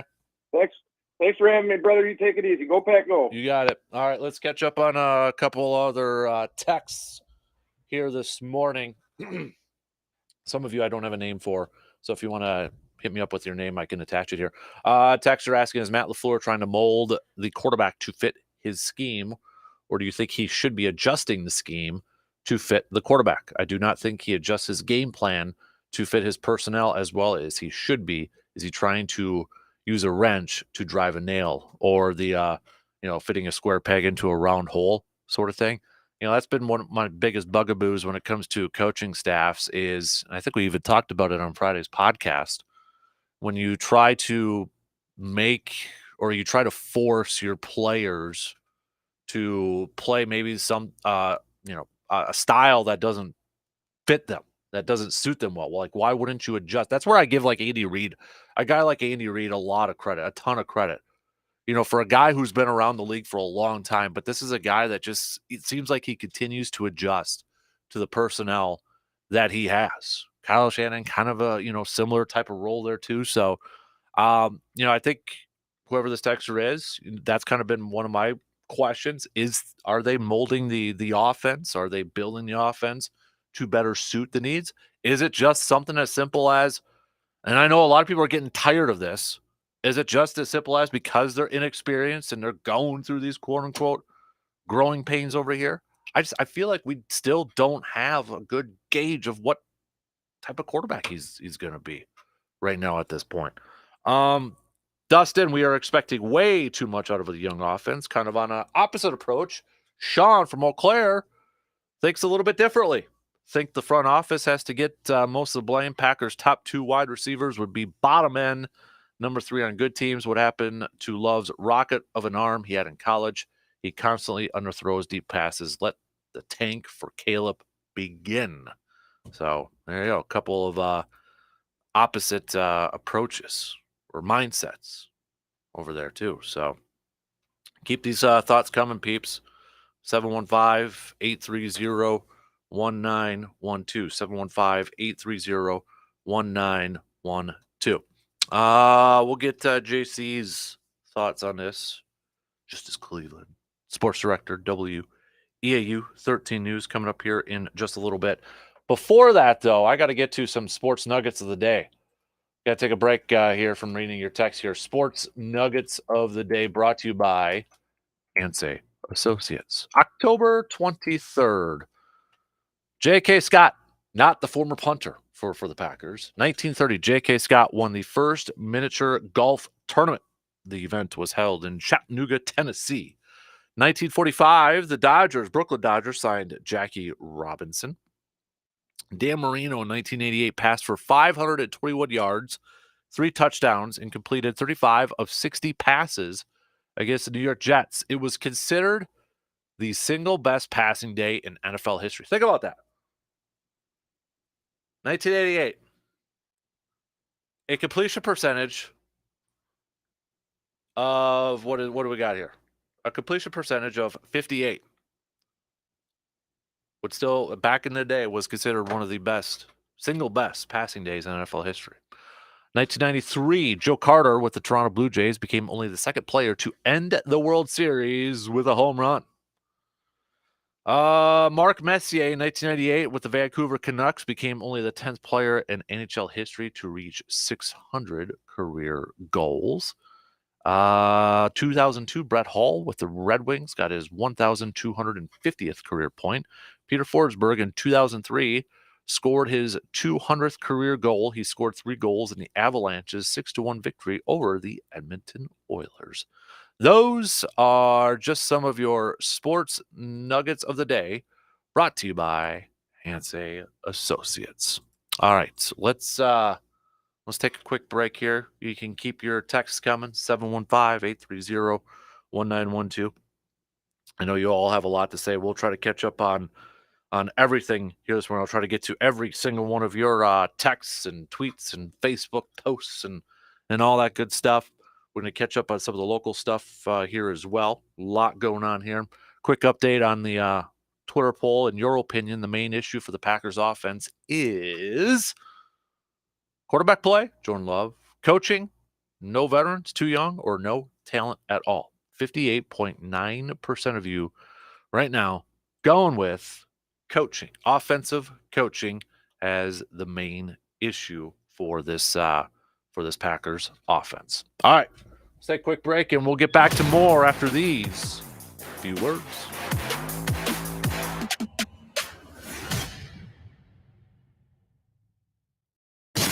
You're listening to the Dan Kasper Show. Who doesn't love cooking up a good burger on the grill? Having a good burger is one of the most satisfying moments in your life. And now we have the perfect burger to put on the grill and create more satisfying moments in your life. It's the Dan Good Burger, available only at Hy-Vee in Eau Claire. This burger has bacon, cheese, and ranch seasoning all inside the patty to give you that perfect balance of taste and awesomeness in each bite. So head on over to Hy-Vee in Eau Claire and grab yourself a few Dan Good Burgers and fire up that grill. You want to feel important. You want to be part of something bigger, something that matters and can help change things. You want to feel like you belong. We know. We felt that way too. And that's why we did something about it. We aren't just Army National Guard soldiers.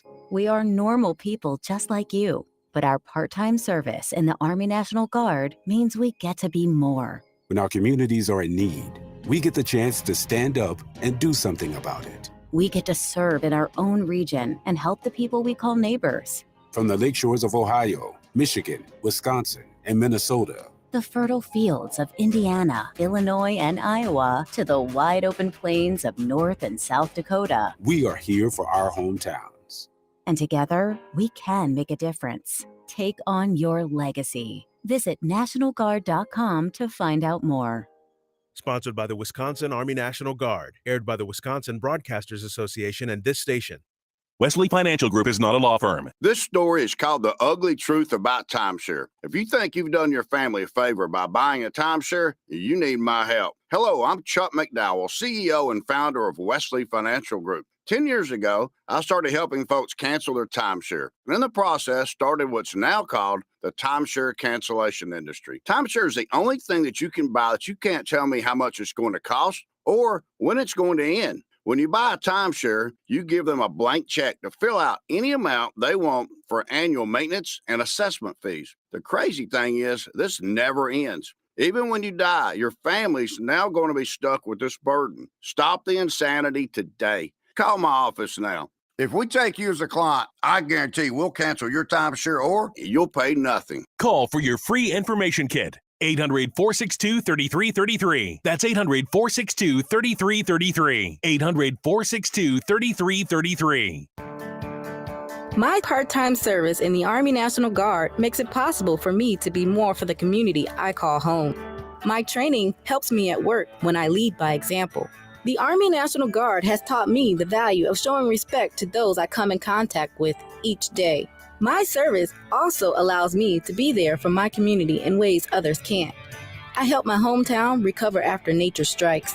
My service in the Army National Guard allows me to keep my country and those I care about safe from threats. I also work with a network of professionals that help me succeed and accomplish the mission. Plus, the Army National Guard education benefits make getting a higher education a reality. Being an Army National Guard soldier makes living and serving in my community more rewarding every day. Learn how you too can live and serve part-time close to home by visiting NationalGuard.com. Sponsored by the Wisconsin Army National Guard, aired by the Wisconsin Broadcasters Association and this station. Want even more excitement on game day? It's time to get on Prize Picks, the best way to win big on fantasy sports. Here's how it works. Just pick 2 to 6 players and choose more or less on their stats. If you get them right, you could win up to 25 times your cash. It's quick and easy to make your picks. And with fast and safe deposits and withdrawals, Prize Picks is the place to play this season. Prize Picks has awesome weekly promotions, and they're the only daily fantasy platform with an injury insurance policy, keeping you in the game even if one of your players goes down. Sweat it out. Watch your entry update in real time and continue the fun by making picks on second half and fourth quarter stats. Take your game day experience to the next level with Prize Picks. And right now, you go to prizepicks.com/primetime and use code primetime. Prize Picks is matching your first deposit up to $100. That's prizepicks.com/primetime with code primetime for a 100% deposit match. Prize Picks, daily fantasy sports made easy. Must be present in certain states. Visit prizepicks.com for more details. It's official. I've moved. To be clear, I didn't move out of my house. I've just been spending even more time in the man cave that my wife thinks I've actually moved out. And it's not because it's football season as to why I'm spending so much time in my man cave. It's because of the makeover Carpet City Flooring Center did with my floors in the man cave. New soft carpet that brightens up the place. And the tile. Boy, let me tell you about the tile. My wife and I wanted a cabin look for a portion of the man cave. And the tile we had on there was coming up and it was uneven and there was 2 different types. But now with that new tile in the bathroom and the kitchen portion, it looks so nice that sometimes I'm scared to walk on it. I love my new man cave so much, I've got no reason to be anywhere else in my house. My son and I play games down there and watch some movies and of course the games on the TV. And I think my wife really likes it because I'm down there so much and out of her hair. And it's all because of Carpet City Flooring Center. Upgrade your flooring game with the same friendly and awesome team at Carpet City Flooring Center in Eau Claire. Visit them today at 3109 East Hamilton Avenue. He's smart, informed, entertaining, and he knows his sports. In other words, he's the kind of guy I'd like to settle down with in a small, cozy cabin in the woods. That is, if he was a woman with a case of cold ones.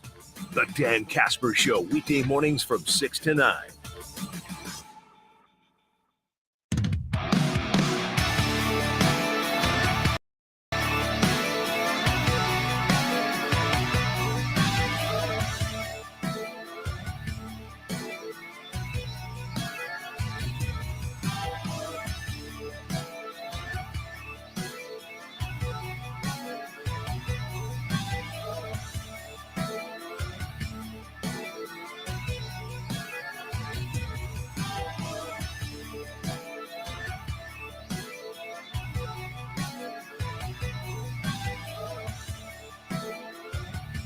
When it comes to staying active and living pain-free, trust the experts at Chippewa Valley Orthopedics and Sports Medicine. From weekend warriors to professional athletes, their team of board-certified orthopedic specialists are there to help keep you in the game. At Chippewa Valley Orthopedics, they offer cutting-edge treatments and personalized care to help you recover faster and perform better. Don't let pain hold you back. Visit their state-of-the-art facility where they're dedicated to getting you back to doing what you love to do. Visit cvosm.com to schedule an appointment and take the first steps towards a healthier, active you. JC running just a little bit behind here, so we'll save some of the prep stuff here when we catch up with Justice here in just a little bit here. I'm just bringing up all the brackets, so I'm prepared for this here too. So, but we'll catch up with him here in just a little bit. So we might have to take a quicker break than we normally would here just to get him in the building here. So we'll catch up with him here. We got a text. Is it time to give Clifford a look? We mentioned that a little bit earlier. It's not going to happen. You're not going to see Sean Clifford get any starts here unless Jordan Love's hurt. I mean, at least Jordan Love's going to finish out the rest of the season as a starter. I mean, it's just some people may not like to hear that. Some people may disagree with that notion. But Jordan Love's there's not going to be a quarterback controversy here. They're going to give him every single game left on this schedule to showcase whether he's the guy or not. And some people already just have their minds made up that he's not the guy. Some people already have it, and that's fine. That's your opinion. Some are willing to give it a little bit more and give him the full season. You know, when you see it, it's what he's gotten. And let's be fair. Is 6 games this year enough to determine whether a guy is your full-time starting quarterback or not? And I'm sure for some, they'll be, yes. Does it pass my eye test? Again, that's fine. It's your opinion. For some, no, they want a little bit more. They want to see a little bit more. They're maybe willing to be a little bit more patient. As some of you have noted, lower the expectations for the offense for this year. And I think I'm kind of guilty of this too. Not kind of, I probably am. You know, after that Chicago game, I was like, ooh, I kind of drank the Kool-Aid a little bit more. Kind of drank it a little bit more. So maybe I kind of got those expectations up a little bit higher, inched them up a little bit more.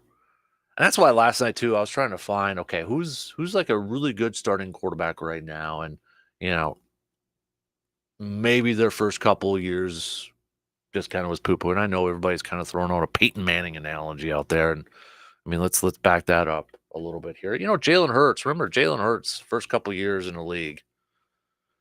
Philly was still looking for a replacement for him, and I'm sure they're probably just like kind of brushing their eyebrows off and saying, thank you, we didn't make that trade, and that we ended up being stuck with him and ended up last year leading their team to the Super Bowl. Not saying Jordan Love's going to be Jalen Hurts or anything like that. But sometimes, and some people just don't like hearing it, but it's best suited to be a little bit more patient. I don't know.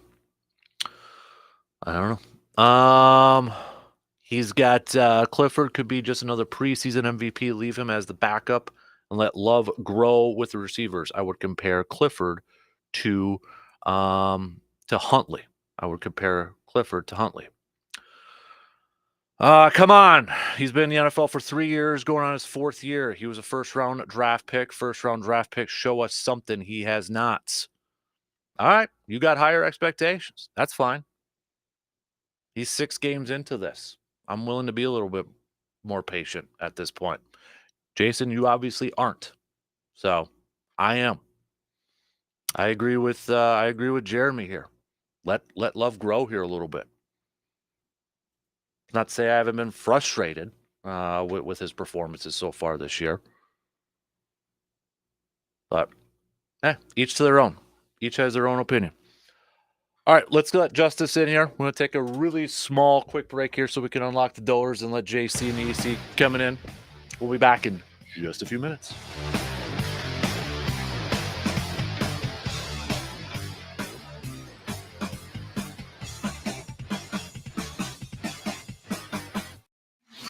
Got a take on today's topics but can't call in? Then hit us up on Facebook, Twitter, or the text line and let your fingers do the talking.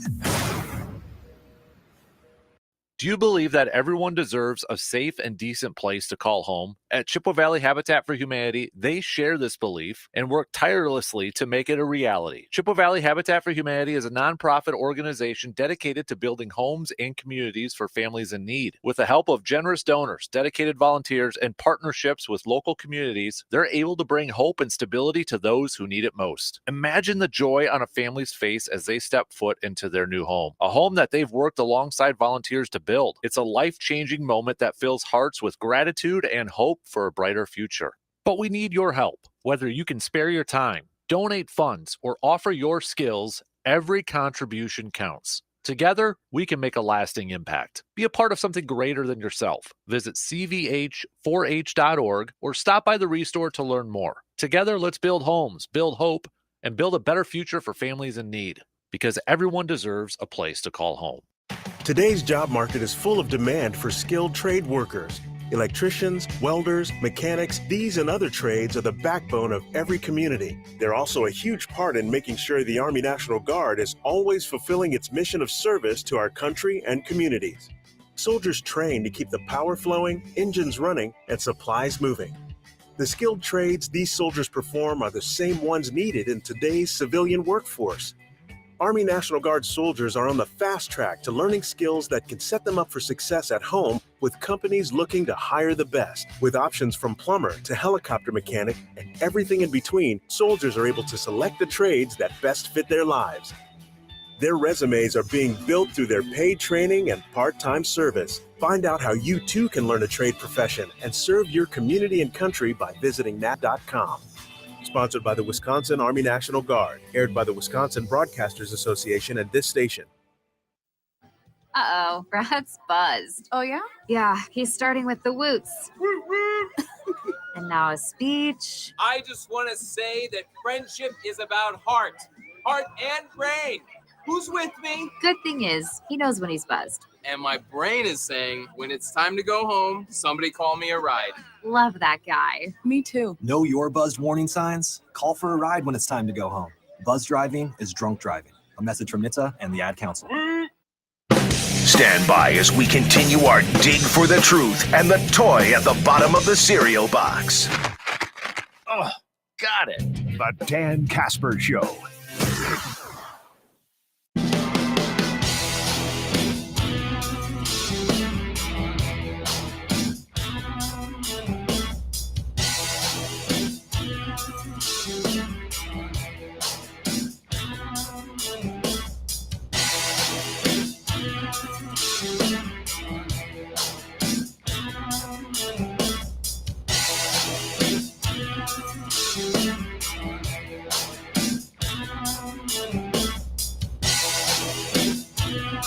All right, let's get back to all the fun conversations we're having right now about quarterbacks here.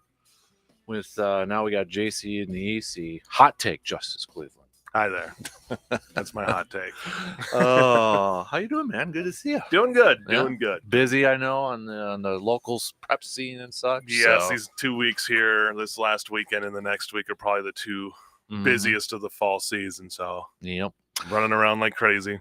Well, before we catch up on some prep stuff here, what I guess the conversation flowing right now, just to throw you right into everything here, Justice, into the fire is Jordan Love, which is interesting because this is how it always plays out. I put a Twitter poll up there, like if you had to put most of the blame on one area, where it'd be, and Jordan Love's not number one. In fact, let me just double check it. The majority of the Twitter voters blame the coaching. Actually, Jordan Love has got 16% of the play or vote. But some texters here, Jason. By the way, Jason, it wasn't just a few weeks ago. You said Jordan Love deserved a little time to grow here. 2 weeks is time. It is a standard unit of time is a week or two. Should they go to Sean Clifford here, Justice? No, I don't want to. But should we be more patient with Jordan Love right now? Yes. Yeah. This season's going, I honestly think it's going as the way I thought it would be going. Mm-hmm. There are big bumps in the road with a very young team. And I always get this. It's like, we're 4 weeks in. Well, how long can you use youth as an excuse? It's not an excuse. This team's young. Yeah. It's a fact. They need to develop. I don't know if anybody remembers 2008, but the Packers didn't get Aaron Rodgers and go to the Super Bowl that year. They went 6-10. Mm-hmm. And they struggled. They were 2-3 out of the gate. Won a couple games, got over 500, and then stunk the rest of the season. I hate to say it, but you're probably going to have to endure a season of them not making the playoffs. Mm-hmm. I know it's hard to say around here. That's 2 years in a row. 2 years in a row. I don't know. We're going to be on Hard Knocks next year now. The season's going how I kind of figured it would. I figured if they can play around 500, that's what this season's going to be. And I know that it's hard for people when the expectations now are to be in the playoffs every year. Mm-hmm. But you're developing a team here. Has it taken off like you thought it would? No. Were expectations a little higher after Chicago and New Orleans? Yes. But those are the things you got to look at, the glimpses of what the potential of this team is versus what they've been playing, because it's not good football. I get it. Mm-hmm. I mean, the first half was horrible. Mm-hmm. Offensively, defensively, they did their job and kept them in the game and gave them a chance to win. And even that being said, the offense gave them a chance to win. They went down there, took the lead, had a chance. Mm-hmm. This is almost identical to what happened to Aaron Rodgers that first year. They would get a lead late. Somebody else would come and score. And then the narrative is Rodgers can't win, because then he's coming in a desperate situation trying to get them to win. Mm-hmm. So have patience. I know it's not easy. We're writing off Jordan Love already? Yeah, apparently we are. You're thinking Sean Clifford comes in and this team wins those games. I'm not excusing what that throw at the end of the game was horrible. Mm-hmm. And the last couple of the game against the Raiders was horrible. So I'm not excusing those. But that's the stuff that he's got to learn to Mm-hmm. rein in. Right. So I'm looking at it right now. This team's pretty much where I thought they would be. A team struggling with youth that has potential, but they're just not there yet. Mm-hmm. You know, you bring up the youth thing here too. You know, at least Rodgers in 08, he had a couple of veteran receivers with him, right? Jennings and Donald Driver. Right. You know, his most experienced receiver right now is Romeo Dobbs in his second year. And I don't really count Christian Watson because he's missed time with injuries, you know, with that. Rookie tight ends galore. Right. all and even across that the team board. had some veteran tight ends on Mm-hmm. the team as Yeah. well. There's a lot more veteran-heavy team in 2008 compared to this year. Right. And their one veteran, Aaron Jones, has missed so much time due to his hamstring injury. Right. And then if you can't establish, and they haven't been able to really establish the run, they did a little better job, I think, with Dylan actually looked a lot better in this last game than we've seen. But yeah, when you're not getting there's no consistency to that offense right now. And when you don't have that and you're pressing a lot, it seems like that's what you're getting. Well, do you mentioned the first half offense. Do you have some questions about the game plan coming into these games, like from the coaching standpoint? Like, I feel like they're still struggling to find an identity, or they're still struggling to find something that works. Yeah. Because it's confusing. It's frustrating. There to is watch this. a lot of talent and a lot of speed, a lot of experience too. But I don't feel like they're not using that as much up to their potential. There has been some good gadget plays that have worked, and we've seen the last couple of games Mm-hmm. throwing some different plays out there. But I was expecting to see a little more, I don't want to say trickery, Mm-hmm. but more scheming. Yeah, because it's looked a little vanilla at times. But Mhm. maybe that's to the point of you have a line that's just banged up. Even with Elton Jenkins back out there, you still have a line that's really banged up. You have receivers that are still young, Mm-hmm. tight ends that are almost even younger at this point. You don't have a veteran tight end. Like, that's where like a Mercedes Lewis, I think. Well, that's would where I come in. asked, like, do they really miss a guy like a Lazard and a Lewis? Right. You know, I think blocking they on the do. perimeter and just the veteran presence over there. I mean, I pulled up the 2008. Mm-hmm. Ryan Grant was their running back. Okay. So you got a veteran there. John Kuhn, Donald Driver, Donald Lee, Greg Jennings, Jordy Nelson, James Jones. I mean, that's a Jermichael Finley was on that team. Mm-hmm. He was young and called out as quarterback, if I'm not mistaken. But yeah, so there was, you look at that compared to what they have now. Is the potential there for this now? Yes. But it's just not there. And I don't know. Yeah, I think they look very young and it's just little things that add up for them. Mm-hmm. this little, you miss a field goal, that field goal comes back to haunt you. The guy who mixes his first field goal. By the way, Harlan did his best for the announcer. How many times in like a 30-second span did he mention that he hasn't missed at all? And just as soon as it missed, you're just like, yep. That's exactly what was going to happen. Exactly.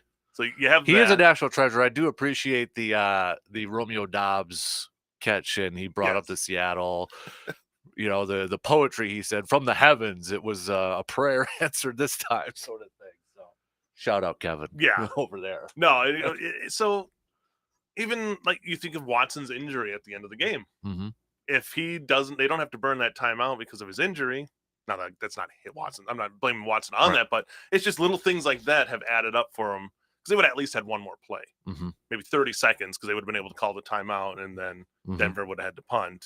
Were you still in Green Bay in 2008, Rodgers' first year as a starter? Yep. What was kind of the maybe the chit chat or the talk in the locker room? Were they patient? Were they kind of like, hey, we know what we are. We know there's going to be some growing pains and that sort of thing. Was there kind of that talk around at that time? Like, hey, we're kind of expecting this.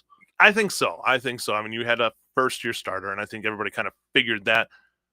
And then Rodgers got a lot of the blame, and I think undue for a lot of those losses. Like I said, they were in a lot of those games up until the final drive, or the next to the final drive, because the other team would score, and then Rodgers has to come out there with 30 seconds left and didn't lead him to a field goal or didn't lead him to a touchdown, and then it's Rodgers' fault. Well, Brett Favre would have led him to It was that fourth quarter comeback or fourth quarter that stat forever that yeah. haunted him. It was kind of like the Matt Stafford versus winning teams kind of stat that you always saw. So then that faded away. But it took time. I think people realized what they had with Rodgers eventually, but it's not like people gave him this blank check and said, "Oh, you're great." Right. So I was like, and the defense was more the problem on that team. Yeah. This defense has its problems. That's not the teams are running against them and doing a really good job running against them. But that was the problem. The defense would give up late leads. I can't really fault the Packers defense yesterday. They did what they had to do. Right. It just, the offense wasn't there. So yeah, people were patient. I think people need to be patient. It's tough to be patient when you have the expectations that this team has. So. It's also too, because there's the parallels, how many, people didn't want Rodgers after the whole Favre thing. So did that kind of lower the bar heading into that season because they thought Rodgers would stink anyways? Whereas, Love comes in and he's got a little bit more fanfare because I think people were tired of the Rodgers off the field sort of, or even on the field drama at that point too. So, was there did we have would you say we had higher expectations for Love in this year than we did for Rodgers in year one? Oh, definitely. Yeah. Definitely. You're following two Hall of Fame quarterbacks. And now the expectation is that you're going to have a third. Whereas when Rodgers took over, there was no thinking that you were going to strike lightning twice. Like Rodgers was going to be your starter and Rodgers there was no expectations on Rodgers, honestly, because he was a first round pick, but everybody saw that fall in the draft and really kind of lowered their expectations on him. So you also had Favre over in New York at that time, and he didn't look that great as a Jet. He had a couple of games to start out. Got the elbow or arm injury. The bicep, I think, or something like that. Couldn't throw the ball more than 25 yards. So the pressure wasn't there being compared, which is weird because Rodgers isn't on the field. Right. But then there's that expectation in your mind of what Rodgers could be doing if he was there. So, yeah, the parallels are a little different. I really don't think the Favre was so beloved. Even with all the stuff that happened at the end, it was so beloved that people were willing to have him come in and take that job after just getting off an airplane and coming to a preseason game. Because people, we had to bring back Brett.com and all, these people. So it was a different situation where people were okay with Rodgers going.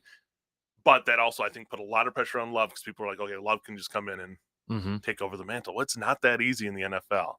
The talent's there with Jordan. I think it is.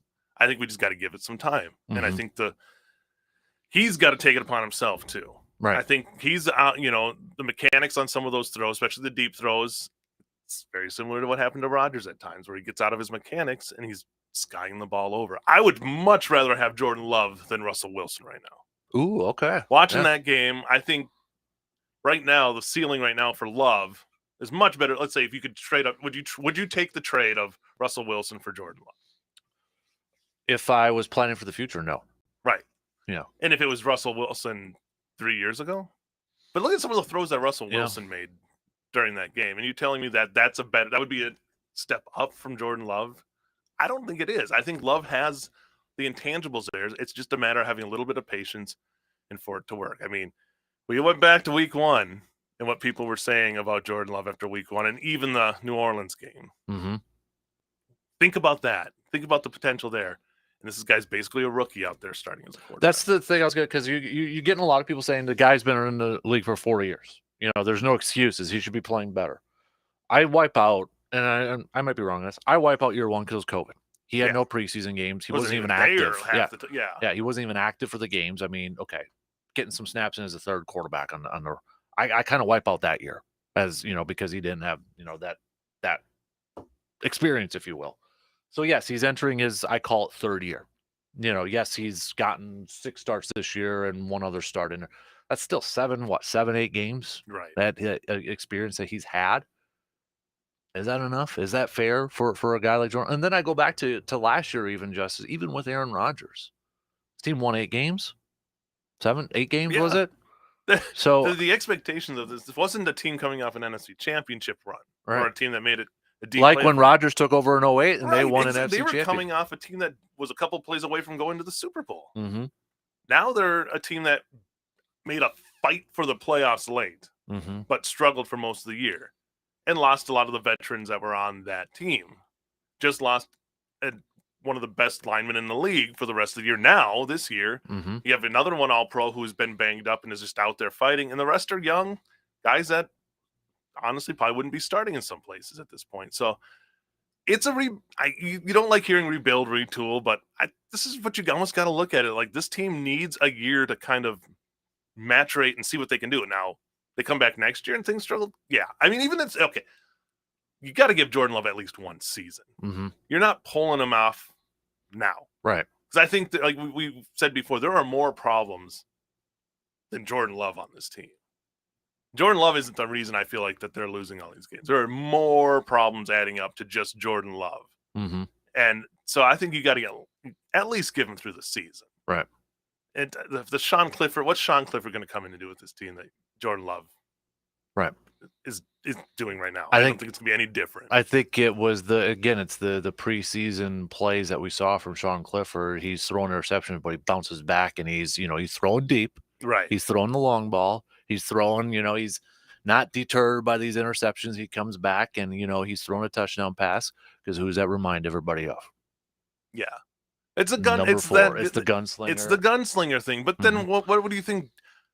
How many times now did Brett Favre late in a game throw a big interception? It happened a few times. That's what it kind of reminded me of those last 2 weeks was a little. So if you want this gunslinger mentality, you got to take both sides of the coins. Yes, you might get a big play. Love was taking the shot there, and what happened? You got an interception. So you got to take the good with the bad. It's too early to write his career off right now. If he was out there and he had thrown 1 touchdown so far this season and 12 picks, Cade McDowell or whoever, somebody like, just somebody that Jamarcus Russell, somebody that just Ryan Leaf, those kind of stats, I would say, okay, but he's not out there. I don't think he's out there losing the games for the Packers. There's a whole bunch of things that are factoring for their losses. Right. I was going to ask you, so I know there's a lot of frustration with the coaching, and I have question marks about the game planning and questioning, but Matt LaFleur's not getting fired after this year. No. Joe Barry, maybe. Adam Stenovich, maybe. Right. Just kind of the sacrificial lamb, if you will, on an offense. Matt LaFleur is not getting fired after this year. I'm willing to bet G-Man's 401k on that. Yeah. That's not happening. Next year, does he enter the hot seat? Maybe. A little bit. Anybody expecting Matt LaFleur to be gone after this year is not going to happen. I am 95% confident in that. The only thing that would get him fired is if they lose every single game and lose horribly. He loses the locker room. But that's not what I'm seeing from him. And if it was another thing too, kind of going back to the Ray Rhodes that season that he was, where it doesn't seem like he cares. He cares, but they seem like there was an indifference to what's going on. I'm glad you brought that. Somebody mentioned a comparison with Ray Rhodes and Matt LaFleur right now. It makes no sense. You're seeing frustration from Matt LaFleur because I think he sees what this team could do. Players aren't executing. And again, that goes on coaching. If they're not executing, it does reflect on the coaching staff. But we also saw Denver with an assistant coach there late in the game and have the guy who's supposed to be in the field standing right next to him. So that stuff happens. But I like seeing the emotion from Matt LaFleur because it's showing that you didn't really see that as much when Rodgers was there. Mm-hmm. But now you're seeing him and the frustration. That means he's not just phoning it in. I don't know if anybody's thinking that or something like that. He's out there trying to get that team to get better, and he's frustrated by their progress. But I think that's a good thing that he's invested. He's invested in this team. I don't think he goes anywhere after this season unless some disaster is losing control. And that's what cost Ray Rhodes' job. He lost control. The disciplined coach. Rhodes came in and kind of was a player's coach. Lost control, and they're like, okay, we can't have this. So, yeah, I don't think Matt LaFleur goes anywhere. No. We got a few more stuff to catch up on, man. We need to do this for 2 more hours, probably. This is a crisis mode. It's almost giving me flashbacks of the day after McCarthy was fired right now with all the feedback from everybody right now. So, what about, really quickly, what would you say to somebody, that said, okay, Jordan Love's not losing games, but he's not winning games right now?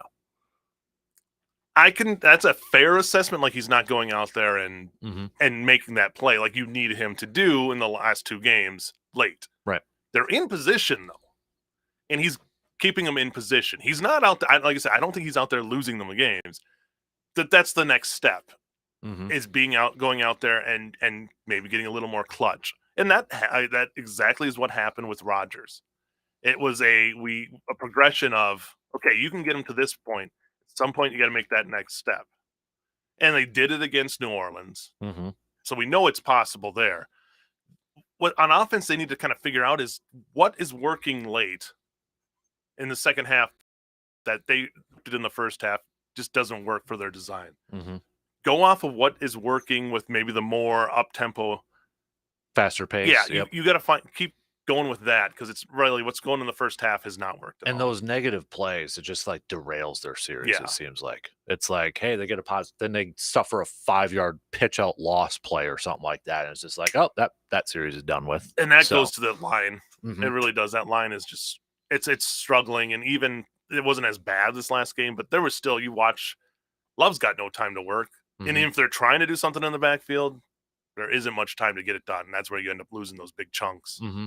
I got one more thing I want to talk about with Love, but we got the shot clock music playing right now, so I'll bring it up here. But even I remember too with Favre. Remember his second year, Holmgren almost benched the guy. Right. Yeah, his career is almost done heading into his second year. 30 interceptions. Yeah, he was 19 touchdowns and 24 picks that year. So, all right, 2 in. We got 1 more to go. More with Justice coming up in just a couple minutes. WAYY Eau Claire, W286CK Eau Claire, Sports Talk 105.1 and 790 AM. From the 715 Newsroom, it's Morgan McCarthy with your news on Sports Talk 105.1. Good morning. Coming out of a weekend and into a new week, we begin with an Eau Claire woman looking at another OWI arrest with kids in the car as a state patrol arrested Rochelle Oslin about 3:30 yesterday morning at the corner of Wisconsin and Madison. State troopers say she failed a field sobriety test and had kids under the age of 16 with her at the time. Court records show it's a 3rd OWI arrest, her license already revoked. In other headlines from the courts, Travis King's lawyers are promising to fight the case against him. King, who is originally from Racine, is facing those desertion and child pornography charges in military court. He's the American soldier, of course, who ran across the border into North Korea in July. Now, King's legal team says they want him free from custody and returned to his unit until his trial can begin.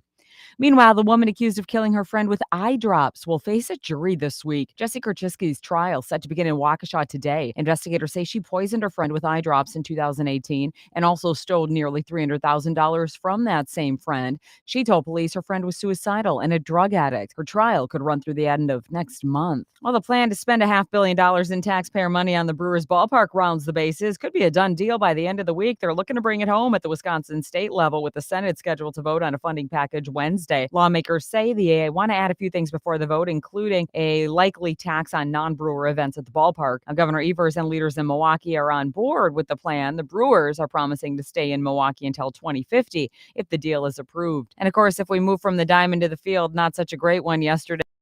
Maybe you turned the game off. There after a while, eventually falling on that 19-17 loss with a Jordan Love interception in less than 2 minutes to go. Yeah, you were there. I don't have to tell you that Denver won. Next up, we go purple. Green Bay plays the Vikings next week. And if you took your eyes off of the game for a break, did you look up to the sky and see a UFO? Pentagon officials say they've received over 270 new reports over an 8-month span. The Defense Department this past week released a new report to Congress saying 274 new UFO sightings have been reported to the All-Domain Anomaly Resolution Office, which leads the government's efforts to document and analyze such sightings. Sean Kirkpatrick, who oversees the office, says the vast majority are benign objects such as balloons or drones, but that some may be the result of America's adversaries trying to spy on the U.S. The Pentagon says the majority of the reports came from military service members and commercial airline pilots. I'm Scott Carr. That's the same thing. I saw that door was cracked in the newsroom. I said, what are you doing, Kasper? Trying to spy on. For Sports Talk 105.1, I'm Morgan McCarthy. Scattered showers are starting off our Monday across western Wisconsin, so you may need that umbrella out the door, but by this afternoon, we are going to dry out. Some sunny breaks possible. Will be breezy, highs up around 60. Meanwhile, later tonight, we are tracking scattered showers and storms, a few of which may be strong to severe, with more rounds of showers and storms likely tomorrow and highs up around 70. I'm 13 First Alert meteorologist Derek Dahlman.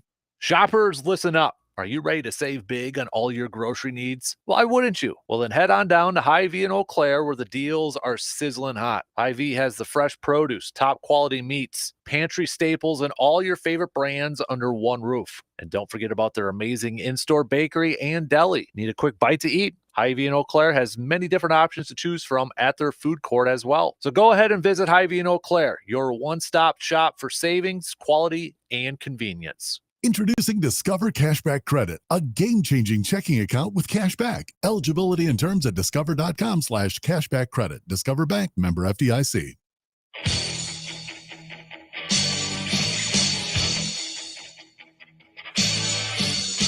Let me ask you something. Did you name your firstborn after a football player? Hell yeah. Did you spend your honeymoon going to a football game? Oh, you betcha, yeah. Do you spend most of your free time hanging out in your man cave? Yes! If you answered yes to all the above, then you, my friend, are a serious sports fan just like Dan. Yes! This is exactly where you belong. Sports talking and BSing is what we do best. What? Did we just become best friends? Yep. So rise and grind, people, because the Dan Kasper Show is on the air. You serious, Clark? Right now. Showtime! Woo!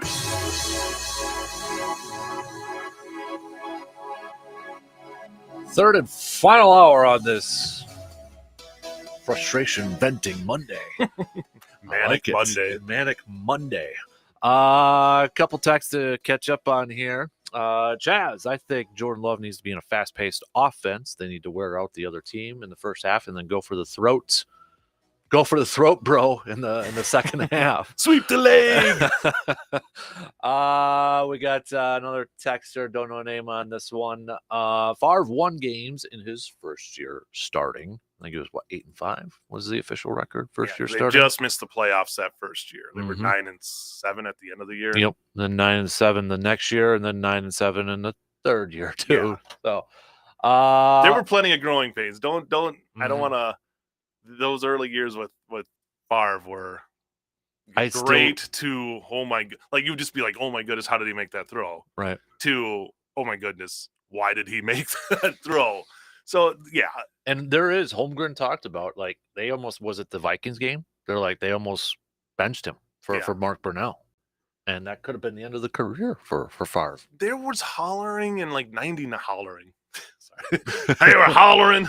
There was like, I remember when Matt Hasselbeck was the backup, there were people clamoring for him to take over at midway through Favre's career. Yeah. So this, this isn't nothing new. This is kind of just what ends up happening. And we were talking about that 2008 season. Looked it up.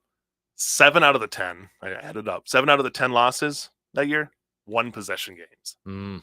And that's where that narrative that Rodgers couldn't win, Yep. couldn't lead the team, where a lot of times that was a skewed narrative because he would get them ahead, Yep. only to have the defense give it up, which sounds kind of familiar there. Bit. So, C-Bomb to quote Letter Kenny, to be fair, Love did win the Saints game for us. Right. So.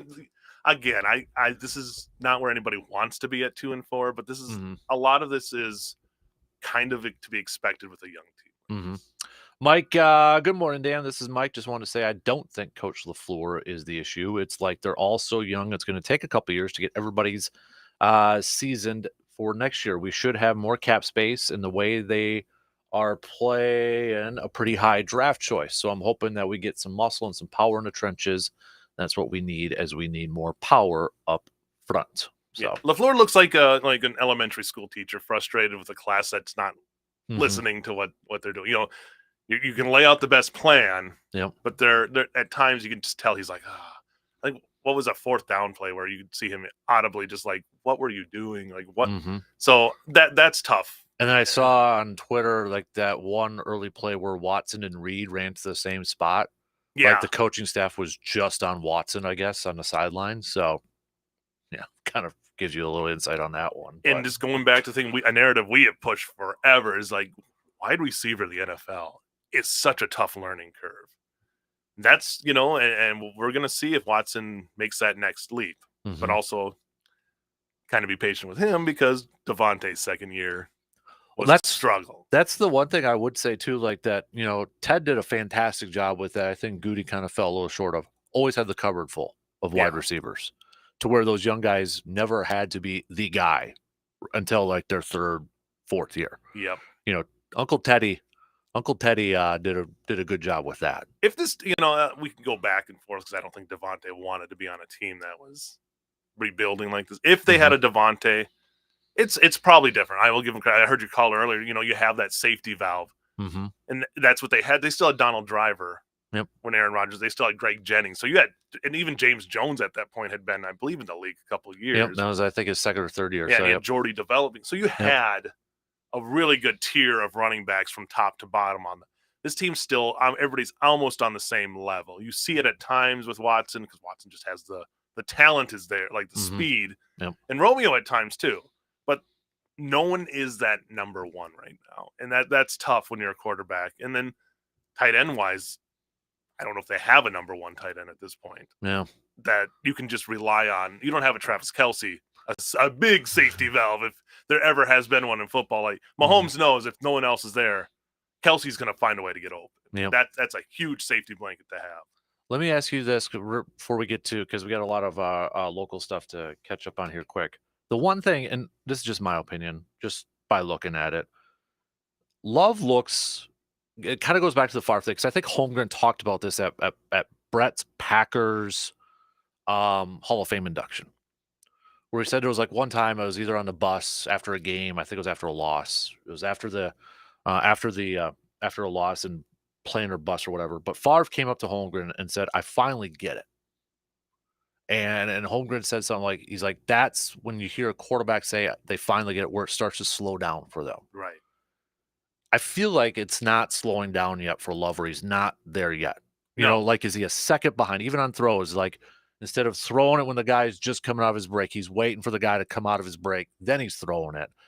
And maybe it's the vision too, where it's just not slowing down. And you heard Goody talk about all offseason, he's got to play. He's got to play. He's got to play. You know, he kept. Yeah. Is it just something as simple as it's just not slowing down yet for Love because he hasn't played enough? Yeah, and I think what gives me hope with him is that he's not a guy who gets overly emotional about this stuff. Mm-hmm. He has I think he's a guy who's playing almost like it's playing practice ball right now. He's throwing it to where the guy would be in practice. Whereas I think you've got to learn that to adjust a little bit more to the defense and the coverage and adjust where you're throwing the ball. Because I think you watch those throws, and some of those throws, you know, take out the interceptions, that was a bad, but a lot of the times, even the Saints game, which I was at, where for the first 3 quarters, he had the ball right where it needed to be, but the coverage was right there too. So at some point, he's got to learn to maybe put a little bit more, or just adjust to his coverage a little bit more. But I see the fact that he's not making these not too many of them are horribly horrendous throws. He has missed guys on the deep ball, and that's another thing where it's a lot easier to throw it to a guy when he's just running through in practice and running against your own. But when you get into a game situation, you've got to learn to adjust, and that's where that slowing down comes at. But to me, the nice thing is you see it's there, and I feel like it's close. Again, you can call me out on this if he, Sean Clifford is starting Week 18 against the Bears, but I feel like it's there. And I think the coaching staff knows, and I don't think the coaching staff does what they've done the last few years if they didn't think he had a chance to be where he needs to be a starting quarterback in the NFL. All right. Switch gears here for a little bit while I got you for about 10, 15 minutes here.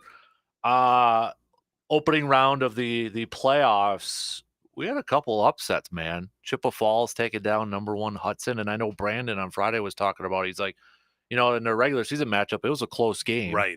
And obviously familiar opponents with the BRC.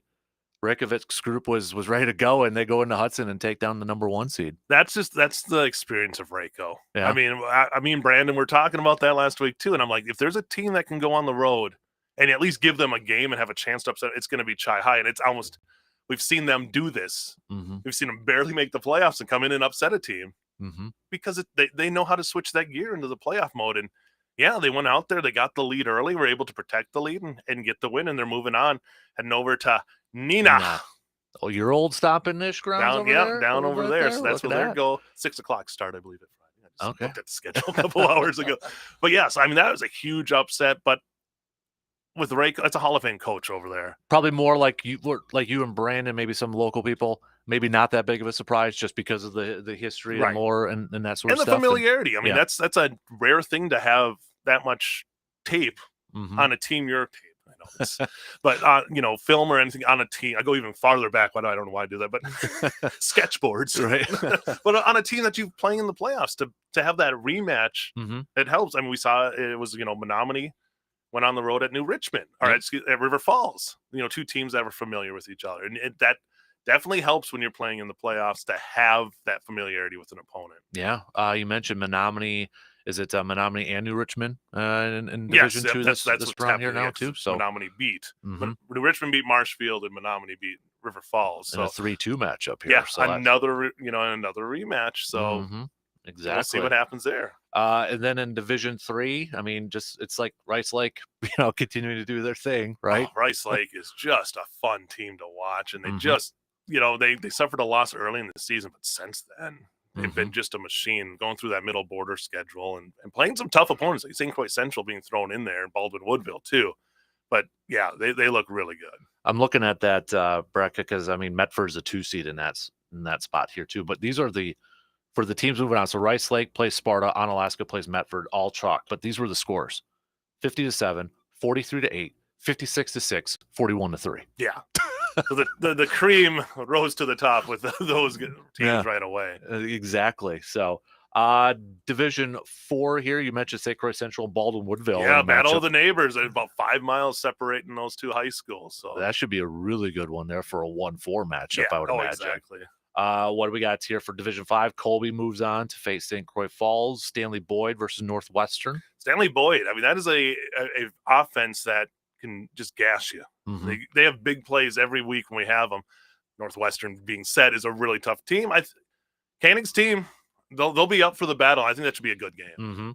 Then we got Cameron versus Cadets. I mean, Cadets kind of had a good year. Maybe surprised like they were a 7. They've had big wins this year. Yes, that is they have their defense has been solid all year, and they played a lot of low-scoring games.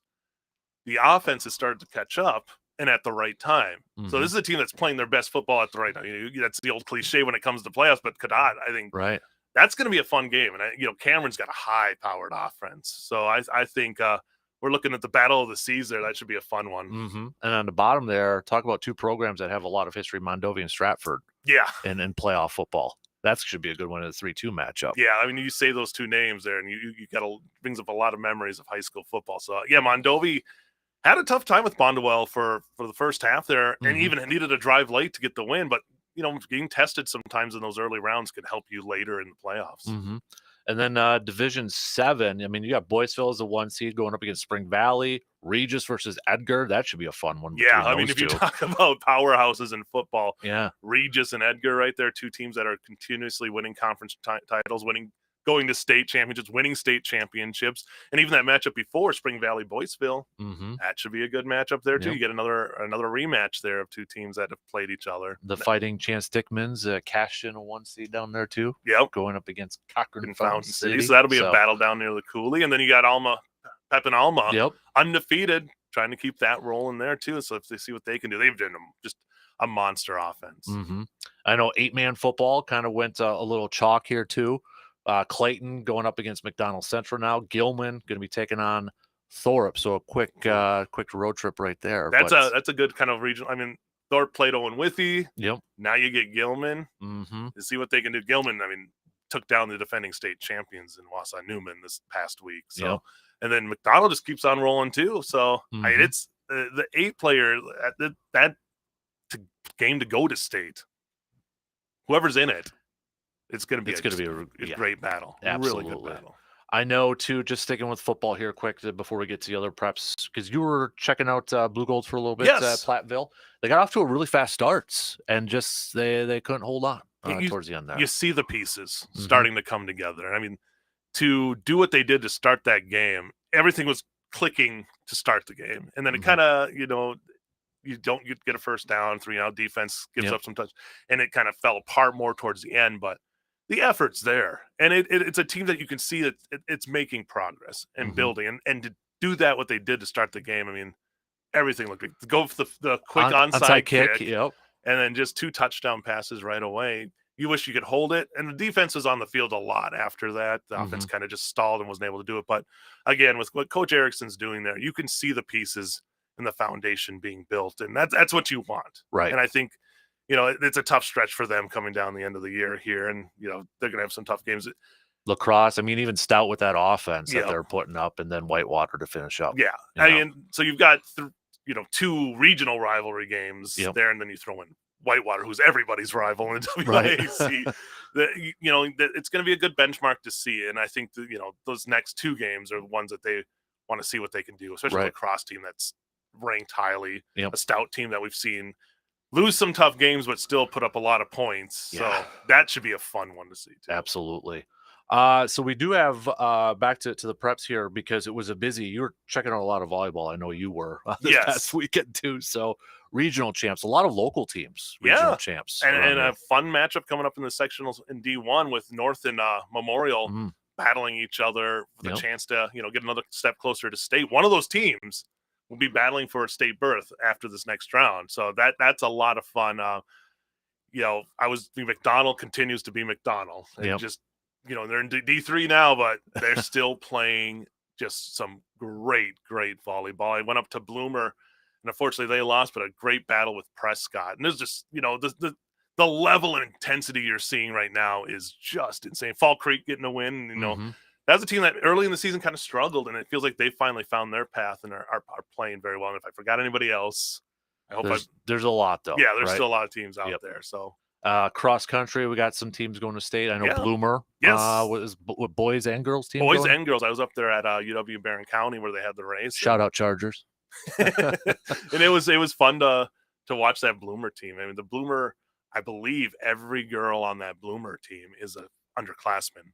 And they have these triplets. It's a Hartman triplets. Hopefully I'm getting that right. It's Monday morning. Got the winner. Then you had the other 2 showing up in the top 10. Man. And they're freshmen. So you just think of the potential for them winning a sectional as a team now. Yeah. We could be watching something special. Yep. The winner, she won by over 59 seconds. It was and a freshman. Man. I'm always waiting. So you got them. I know Memorial will have some kids there. McDonald has some kids. There's obviously all around. There'll be a ton of local competitors going down at the ridges. And rapids there. It's not going to be snowing. Nope. I never know. Yeah, I know. I've been there, and it has been snowing. I saw the forecast. I'm like, oh boy. All right, there you go. And then Memorial Soccer. Yep. Getting the win. Arcadia Soccer also getting the victory. Memorial face Hudson in what is just an age-old rivalry right there. Yep. That'll be at Hudson, and then sectional final would be in Kaukauna against one of the teams from the other side of the state. So. Nice. Shout out to, I know we had some teams. Team tennis, yes. Altoona Fell Memorial. a little bit short. Memorial, yep. Yep, so. Both making it down there again. Just congrats on great seasons for both those teams. I got a chance to go when Memorial was leaving. Mm-hmm.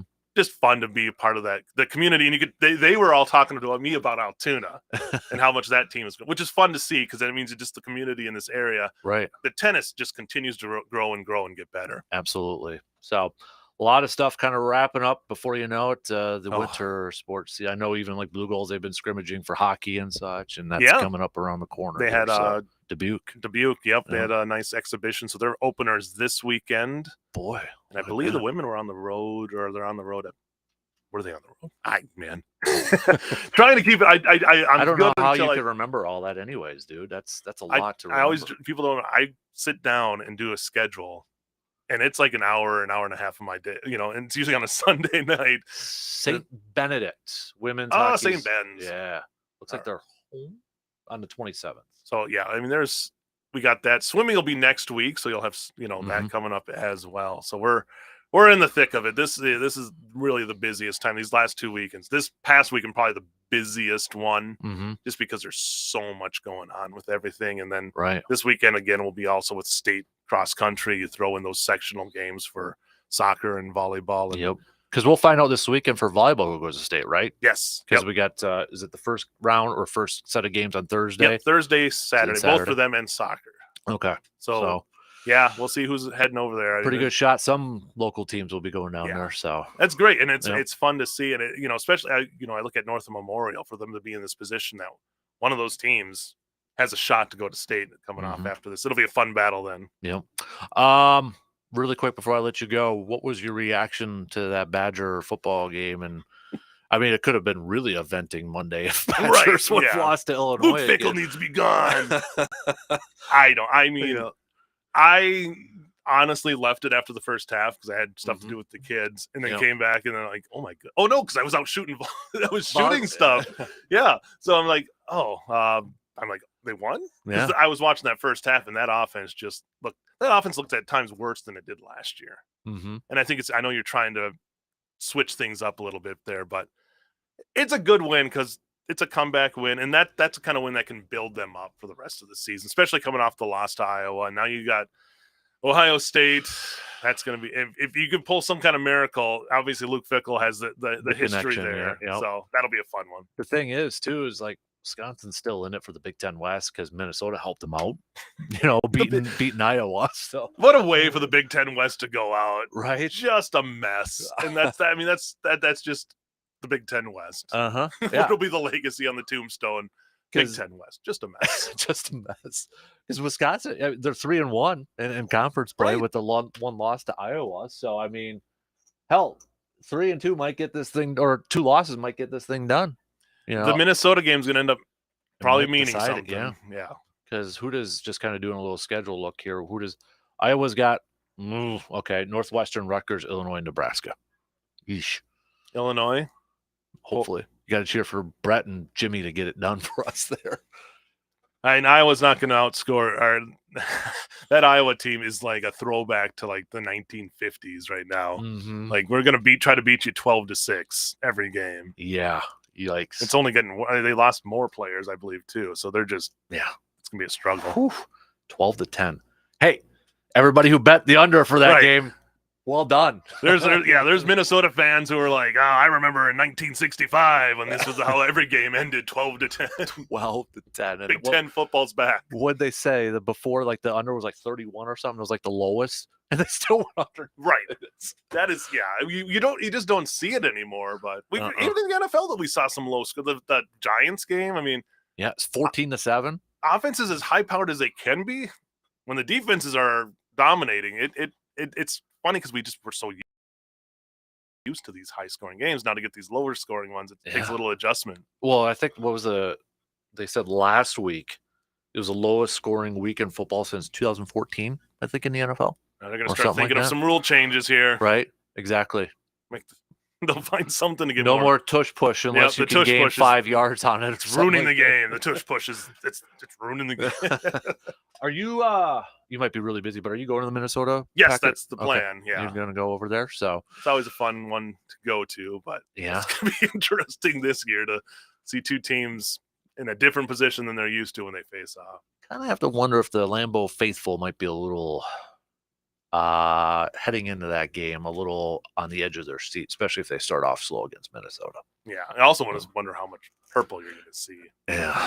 Yeah, that was an issue. Obviously, it was Detroit. Detroit, yeah, you saw a lot there, but not like Minnesota's lighting up the world, and right. People are, the demand there isn't as big as it normally would either. But get off to a slow start, you'll hear the boo birds for sure. Yeah, definitely. At least no Justin Jefferson. They have to right, that man who they forgot to cover a couple times when they played him last couple years. So, all right, man. Before I let you go, any parting words to the Packers faithful out there? Like Axl Rose said, just a little patience. All you need, a little patience.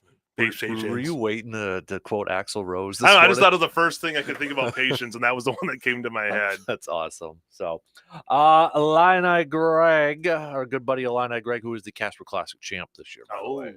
All I can say about the Badger Illini game is, just a big gut punch that'll take a while to shake off.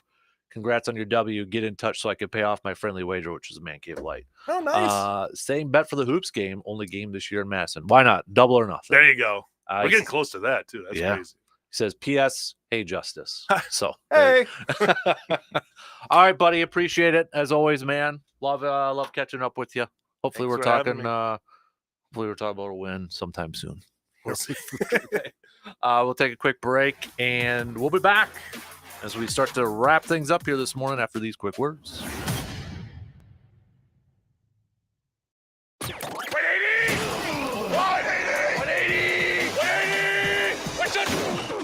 Dan Kasper Show will be right back. Life can be a real pain, but you know what? It doesn't have to be. That is if you visit Shepke Chiropractic. At Shepke Chiropractic, they're dedicated to helping you achieve a pain-free, healthy life. Dr. Logan understands that each person is unique and will tailor their care to meet your specific needs. Shepke Chiropractic's goal is to work with each patient to achieve their goals and perform to their fullest potential in the capacity that their life requires. They offer in-depth assessment and a thorough caring approach to correcting your body, mind, and soul. So let me ask you two simple questions. Are you tired of living with pain and discomfort? Are you ready to take control of your health and well-being? Don't let pain hold you back any longer. Make your appointment with Shepke Chiropractic at one of their 2 locations today. Just visit ShepkeChiropractic.com to learn more and to book your appointment. Your journey to a healthier and more fulfilling life starts here at Shepke Chiropractic. Make your appointment today at ShepkeChiropractic.com. Want even more excitement on game day? It's time to get on Prize Picks, the best way to win big on fantasy sports. Here's how it works. Just pick 2 to 6 players and choose more or less on their stats. If you get them right, you could win up to 25 times your cash. It's quick and easy to make your picks, and with fast and safe deposits and withdrawals, Prize Picks is the place to play this season. Prize Picks has awesome weekly promotions, and they're the only daily fantasy platform with an injury insurance policy, keeping you in the game even if one of your players goes down. Sweat it out. Watch your entry update in real time and continue the fun by making picks on second half and fourth quarter stats. Take your game day experience to the next level with Prize Picks. And right now, you go to prizepicks.com/primetime and use code primetime. Prize Picks is matching your first deposit up to $100. That's prizepicks.com/primetime with code primetime for a 100% deposit match. Prize Picks, daily fantasy sports made easy. Must be present in certain states. Visit prizepicks.com for more details. Buy a seat for the Breeders' Cup World Championships, and chances are you won't use all of it, just the edge, because that's where the experience will have you. On the edge of your seat to witness the brightest stars from around the world, on the edge of your seat for the long shots, the upsets, and an experience that's truly a breed apart. November 3rd and 4th at Santa Anita Park. They'll come from around the globe to keep you on the edge of your seat. You can get your tickets today at breederscup.com. You have so many memories, but where are those memories? A shoebox somewhere, in the garage, or maybe in the attic. Don't let time fade your precious photographs and other memories. Take advantage of this exclusive offer. It's the new 4x6 Photo Legacy Box. The Dan Patrick Show, because you're a listener, you get VIP access to this incredible deal. Family photos professionally scanned for as low as 7 cents, which is 76% less than what others are going to charge you. Legacybox.com/Patrick. Get 200 photos scanned starting at just $19.95. And don't forget, Legacy Box also digitizes over 15 other types of analog media. They'll do that for you as well. And it's easy to do. They're great people to work with. They've been doing this for over a decade. We've used Legacy Box with ours. And, it's one of those where you go, why didn't I do this sooner? Don't let your photos continue to fade. Take advantage of this. The new Photo Legacy Box today. Preserve your past for as low as 7 cents. Go to legacybox.com/Patrick. You're invited to join us for our Really Smart Marketing Workshop on Wednesday, November 1st from 8:30 to noon at the Metropolis Resort and Conference Center in Eau Claire. You can register for your seat right now at MidwestFamilyEauClaire.com. If you own or manage a business, you will want to attend. We will discuss the latest in GA4 and AI and how it impacts your business. This workshop is free to attend and may change the way your business operates. Register now for the Really Smart Marketing Workshop at MidwestFamilyEauClaire.com. What's your favorite part of football Sunday? The weekend's biggest game, tailgating, maybe watch parties with family and friends? Of course not. Football Sundays are all about the food, and nothing better than a King's Hawaiian Sliders Sundae. Whether it's the original Hawaiian sweet rolls, slider buns, or pretzel slider buns, soft, fluffy, irresistible. King's Hawaiian, delicious and built to enjoy with friends and family. A King's Hawaiian Slider Sundae, the only way to enjoy Sunday. Go to the bakery or deli section of your local store and pick up King's Hawaiian and enjoy. Want the latest insight and analysis on your favorite green and gold football team? Check out the Green and Gold Chalk Talk video series hosted by Dan Kasper with new episodes each week on YouTube.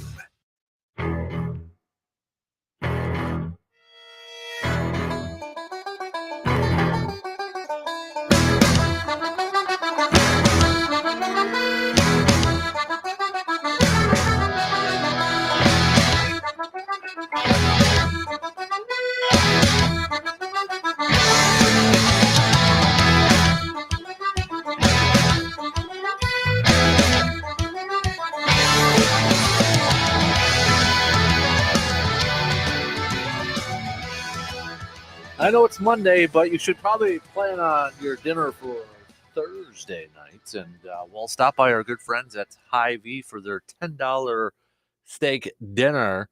You missed out if you didn't head out over there this past Thursday. Steak, you had some red potatoes, some green beans, some good sides over there too. Can't find a better deal than that, right? Thursday night dinner, $10 steak with a couple sides on there. And while you're there, grab yourself a 4-pack of Man Cave Lights to go. Back in the wine and spirits department in the back cooler over there. So pick them on up. Get your Thursday night dinner planned out. Thursday night, steak night at our good friends Hy-Vee right here in Eau Claire. Big thanks to everybody who stopped by Friday. G-Man, C-Bomb, Bloomer Tony, if you're listening right now. For all of you stopping by on Friday when we did an episode of the Man Cave podcast over there, with the release of Man Cave Lights in 4-packs over there. So big thanks to everybody. It was good to see you and chat with you all. If you missed out on the pod, that's up there. We had a fun with this one. G-Man's on there, C-Bomb's on there, but we picked our flag football, our 2028 flag football team. So we chatted about that and had some fun with that, and we made G-Man be the judge and jury and pick the winner over there too. So, but it was fun. Big thanks. And hopefully you can stop by and grab yourself some 4-packs of Man Cave Light. You might need it for some of these games to get through some of these games right now. These green and gold games, right? Or take them over to deer camp too. You got hunting season coming up here. Well, bow season's going on, but rifle season's coming up next month. So better start to prepare for that and get ready for that. Head on over to Tilden Gun if you still need to maybe get a new deer rifle or some accessories and such. So stop on by our good friends over there at Tilden Gun. All right, let's keep her going. Bloomer Tony, thumbs up to yep. JC gave them some big shout outs here this morning. Bloomer Tony for cross country, making school history. Yep. We got JC did that breakdown for us over there. He was over there too, catching it out. So, all right, we got baseball playoffs tonight. Game 7, nothing better than a Game 7 in sports. Texas forcing that Game 7. So they'll be going at it tonight. First pitch, 7:03, around 7:03 here this morning. Or this morning. I'm already ready to check out here. 7:03 tonight. Then we got Arizona versus Philly before that, 4:07. Philly wins. They move on to the World Series. Arizona wins. They force a Game 7 for the National League Championship Series. So we know one team who will at least one team will be punching their ticket to the World Series tonight. We'll see if the other team will be able to do so as well. So, but we'll have a better idea with the National League obviously before, because they're up before the American League tonight. Bucks wrapped up their preseason on Friday, the final preseason game in the books. So this week we're going to start to do some predictions and expectations and outlooks and all that sort of stuff. We won't do that today, but just to kind of keep it in the back of your mind here a little bit. Start to think about your predictions, your thoughts for this Bucks season coming up here. Tip off for the regular season Thursday nights, going up against the 76ers. Bucks we on Friday, excuse me, choke it up here. Bucks picked up that 124-116 victory in their final preseason game, where we finally seen Chris Middleton, Giannis, Dame, Brooke all on the court at the same time. Malik Beasley was the other starter, so probably gave us a good indication on who the starting five is going to be for this Bucks team this year. You got Giannis finished with 26 points, 12 of 18 from the field. Dame contributed 19. Middleton just played 12 minutes, but 5 points, 5 assists for him. Marjan Beauchamp, a solid game coming off the bench too, 18 minutes. He put up 18 points, 4 of 5 from 3. So, but we'll get to those Bucks picks and predictions and all that. I would imagine, I don't want to speak for every Bucks fan, but I would imagine that the majority of Bucks fans, maybe all, are expecting championship or bust right now. I know ESPN.com, they've got their season preview rankings and such. They've got Denver as the number 1 team. Defending champs Denver, their forecast has 53 wins for Denver. Caesars has them at 51.5 wins. Bucks coming in at number 2. Their forecast, 54 wins. Caesars books has them at 54.5 wins for this season. Giannis ranked the number 1 player. Dame, 14. Chris Middleton coming in at 46. Brook Lopez, 69. And Bobby Portis at 81. So, all right, let's start to wrap things up. We got to take one more break coming up here in just a second. We'll kind of recap Packer stuff and move on from that and put the Band-Aid back on or such and kind of start to focus on Minnesota, I guess, at this point. But a quick update on the Twitter poll right now that I threw out there last night. If you haven't had a chance to vote on it, go ahead and do so. But in your opinion, the main issue for the Packers offense is what? 58% of you say play calling. 17% of you say it's Jordan Love / quarterback play. 17% of you also say team is just too young, not enough veterans. 8% of you saying they don't have any talent or not enough talent on there. So if you want to vote on that Twitter poll, go check it out at DANKASPER, at DANKASPER.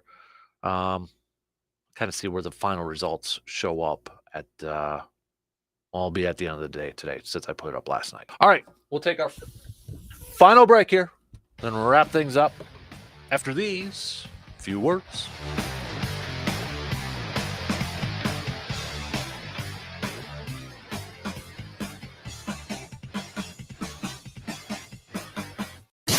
You're listening to the Dan Kasper Show. Are you ready to transform your home and give it a fresh new look? Look no further than Carpet City Flooring Center in Eau Claire, your ultimate destination for all your flooring needs. Step into their store and discover a world of possibilities. From soft and luxurious carpets to sleek luxury vinyl planks and easy-to-maintain laminate, they have everything you need to turn your house into a home that you will love. And at Carpet City Flooring Center, they believe that quality shouldn't break the bank. That's why they offer a wide range of flooring options to suit every budget without compromising on style or durability. Plus, they match or beat the competition if you find a better deal elsewhere. Their friendly and knowledgeable staff is there to guide you every step of the way. From helping you select the perfect flooring to professional installation, they make the process easy and stress-free. So why wait? Visit Carpet City Flooring Center in Eau Claire today and discover the endless possibilities for your home. You can find them at 3109 East Hamilton Avenue in Eau Claire and visit their website at carpetcitywi.com. Keep your feet warm and dry this winter with the Shoe Doctor in Eau Claire. Only the Shoe Doctor has over 4,500 styles of footwear and personalized fitting for everyone in your family. It's backed by the Shoe Doctor's exclusive 30-day comfort guarantee, so you know you'll walk away happy. The selection, brands, sizes, widths, service, and prices that fit just right. Come see for yourself at the Shoe Doctor. Easy to find. 2321 Claremont near Fairfax in Eau Claire. My part-time service in the Army National Guard makes it possible for me to be more for the community I call home. My training helps me at work when I lead by example. The Army National Guard has taught me the value of showing respect to those I come in contact with each day. My service also allows me to be there for my community in ways others can't. I help my hometown recover after nature strikes. My service in the Army National Guard allows me to keep my country and those I care about safe from threats. I also work with a network of professionals that help me succeed and accomplish the mission. Plus, the Army National Guard education benefits make getting a higher education a reality. Being an Army National Guard soldier makes living and serving in my community more rewarding every day. Learn how you too can live and serve part-time, close to home by visiting nationalguard.com. Sponsored by the Wisconsin Army National Guard. Aired by the Wisconsin Broadcasters Association and this station. Buy a seat for the Breeders' Cup World Championships, and chances are you won't use all of it, just the edge, because that's where the experience will have you. On the edge of your seat to witness the brightest stars from around the world, on the edge of your seat for the long shots, the upsets, and an experience that's truly a breed apart. November 3rd and 4th at Santa Anita Park. They'll come from around the globe to keep you on the edge of your seat. You can get your tickets today at breederscup.com. Get ready to save half with half-off deals. It's a great way for you to get goods and services that you will love, and you don't have to pay full price. Start saving this Friday, October 27th, with Topper's Pizza in Menominee and Chippewa Falls and a stay-and-play package, Turtle Lake. Be ready with your credit or debit card and get ready to save with this week's half-off deals. For more details and to find out about all the savings, just go to aroundthe715.com. If Culligan isn't treating your home's water, you likely have water problems all around you, like hard-to-clean chalky residue on your shower, faucets, and bath, stains around your sink drains, spots on your dishes and glassware, plus dull, dried-out hair and skin, and problems you don't see, like scaly buildup in the water heater and pipes. But have no fear, you're in the clear with Culligan Products and Service. For all your residential and commercial water filtration needs, visit CulliganH2O.com for your local Culligan water dealer. Worn-out tires are a danger to you, your passengers, and other drivers. TireRack.com reminds you to inspect your tires regularly. Grab a quarter, stick it in the tread, and if you can see the top of Washington's head, it's time to replace. Go to my page, TireRack.com/Dan. Use the Tire Decision Guide to find the right tires for how and what and where you drive. Choose from the full lineup of Goodyear tires and tread confidently. TireRack.com. TireRack.com is the way tire buying should be. Introducing Discover Cashback Credit, a game-changing checking account with cashback. Eligibility and terms at discover.com/cashback credit. Discover Bank, member FDIC. Here's a message just for the attorneys out there. So you passed the bar, joined a firm, or even built your own. Now, are you finding out that you're doing more administration than actual law practice? Lexicon can help. Lexicon is a legal technology provider with over a decade of experience streamlining administrative tasks like timekeeping, billing, and more, so you can focus on maximizing billable hours and increasing client satisfaction. Call 855-4LEXICON or visit lexiconservices.com/go to learn more. Sports. You love it. We love it. And quite frankly, I don't trust anyone who doesn't love it. Do you? Is that a serious question? The Dan Kasper Show.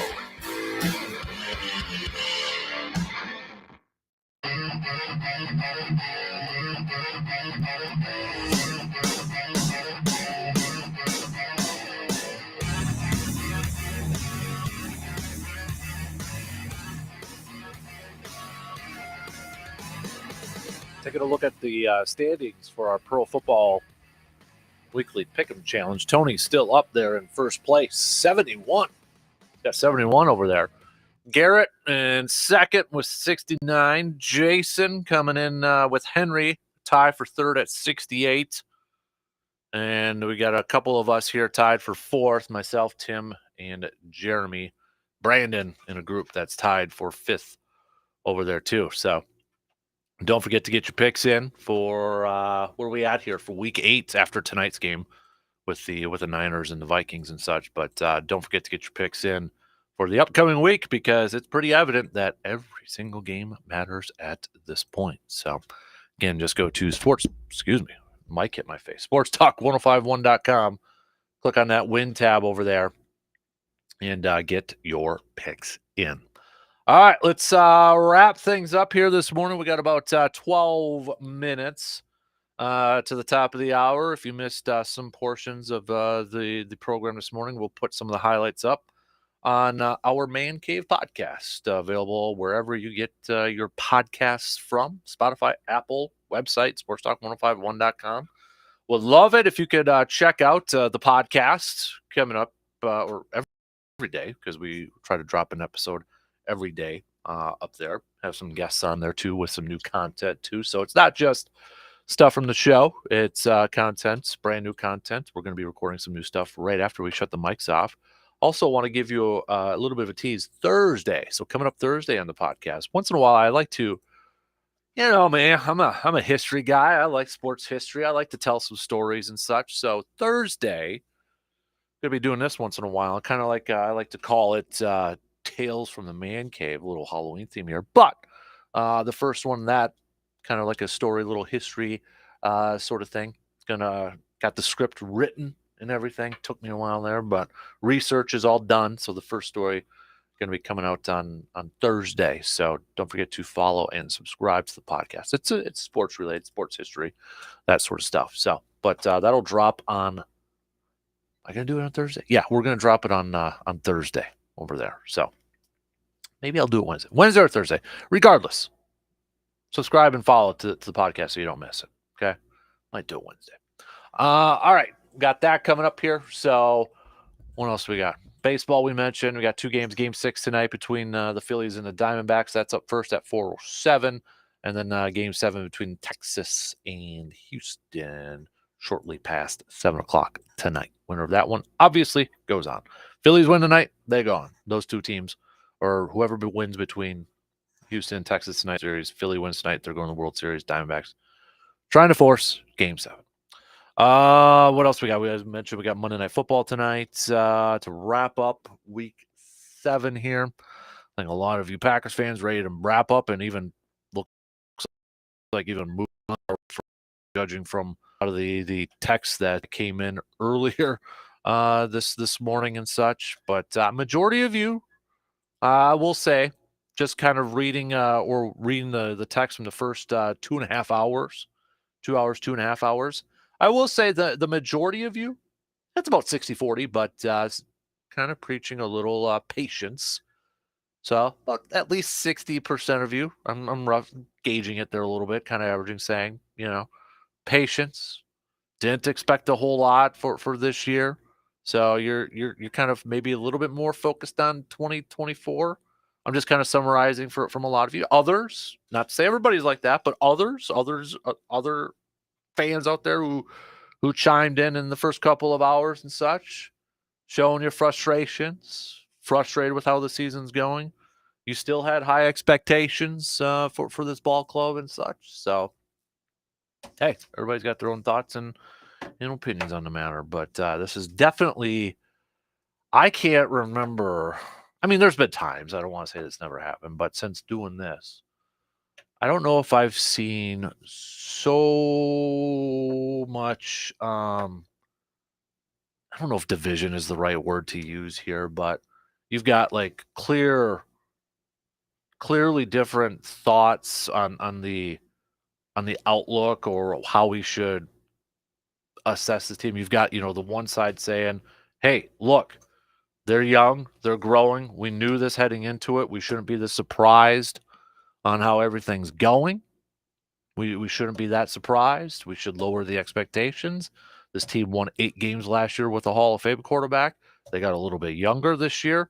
They went to a brand new quarterback.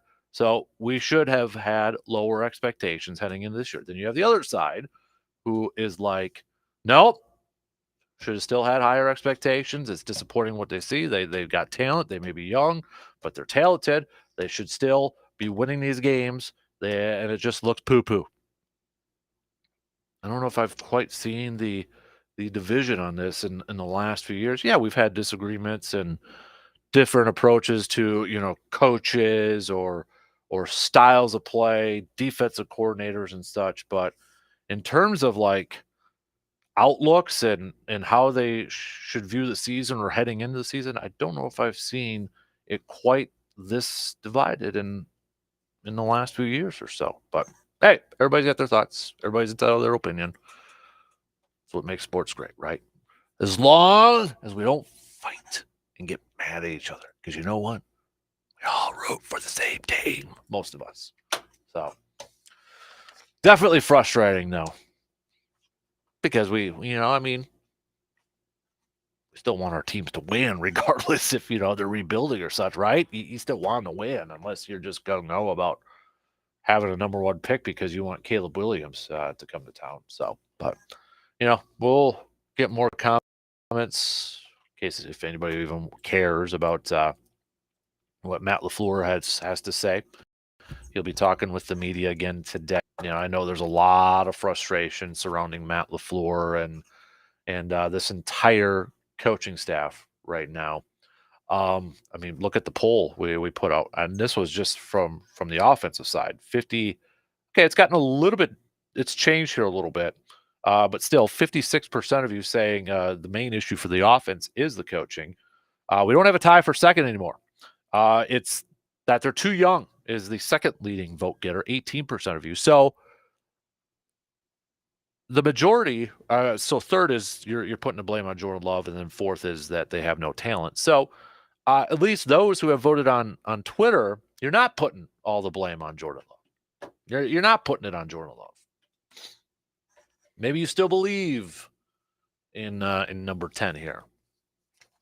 Maybe we'll hit this up later on this week. Maybe it'll be tomorrow or such. But where is your leash on Jordan Love?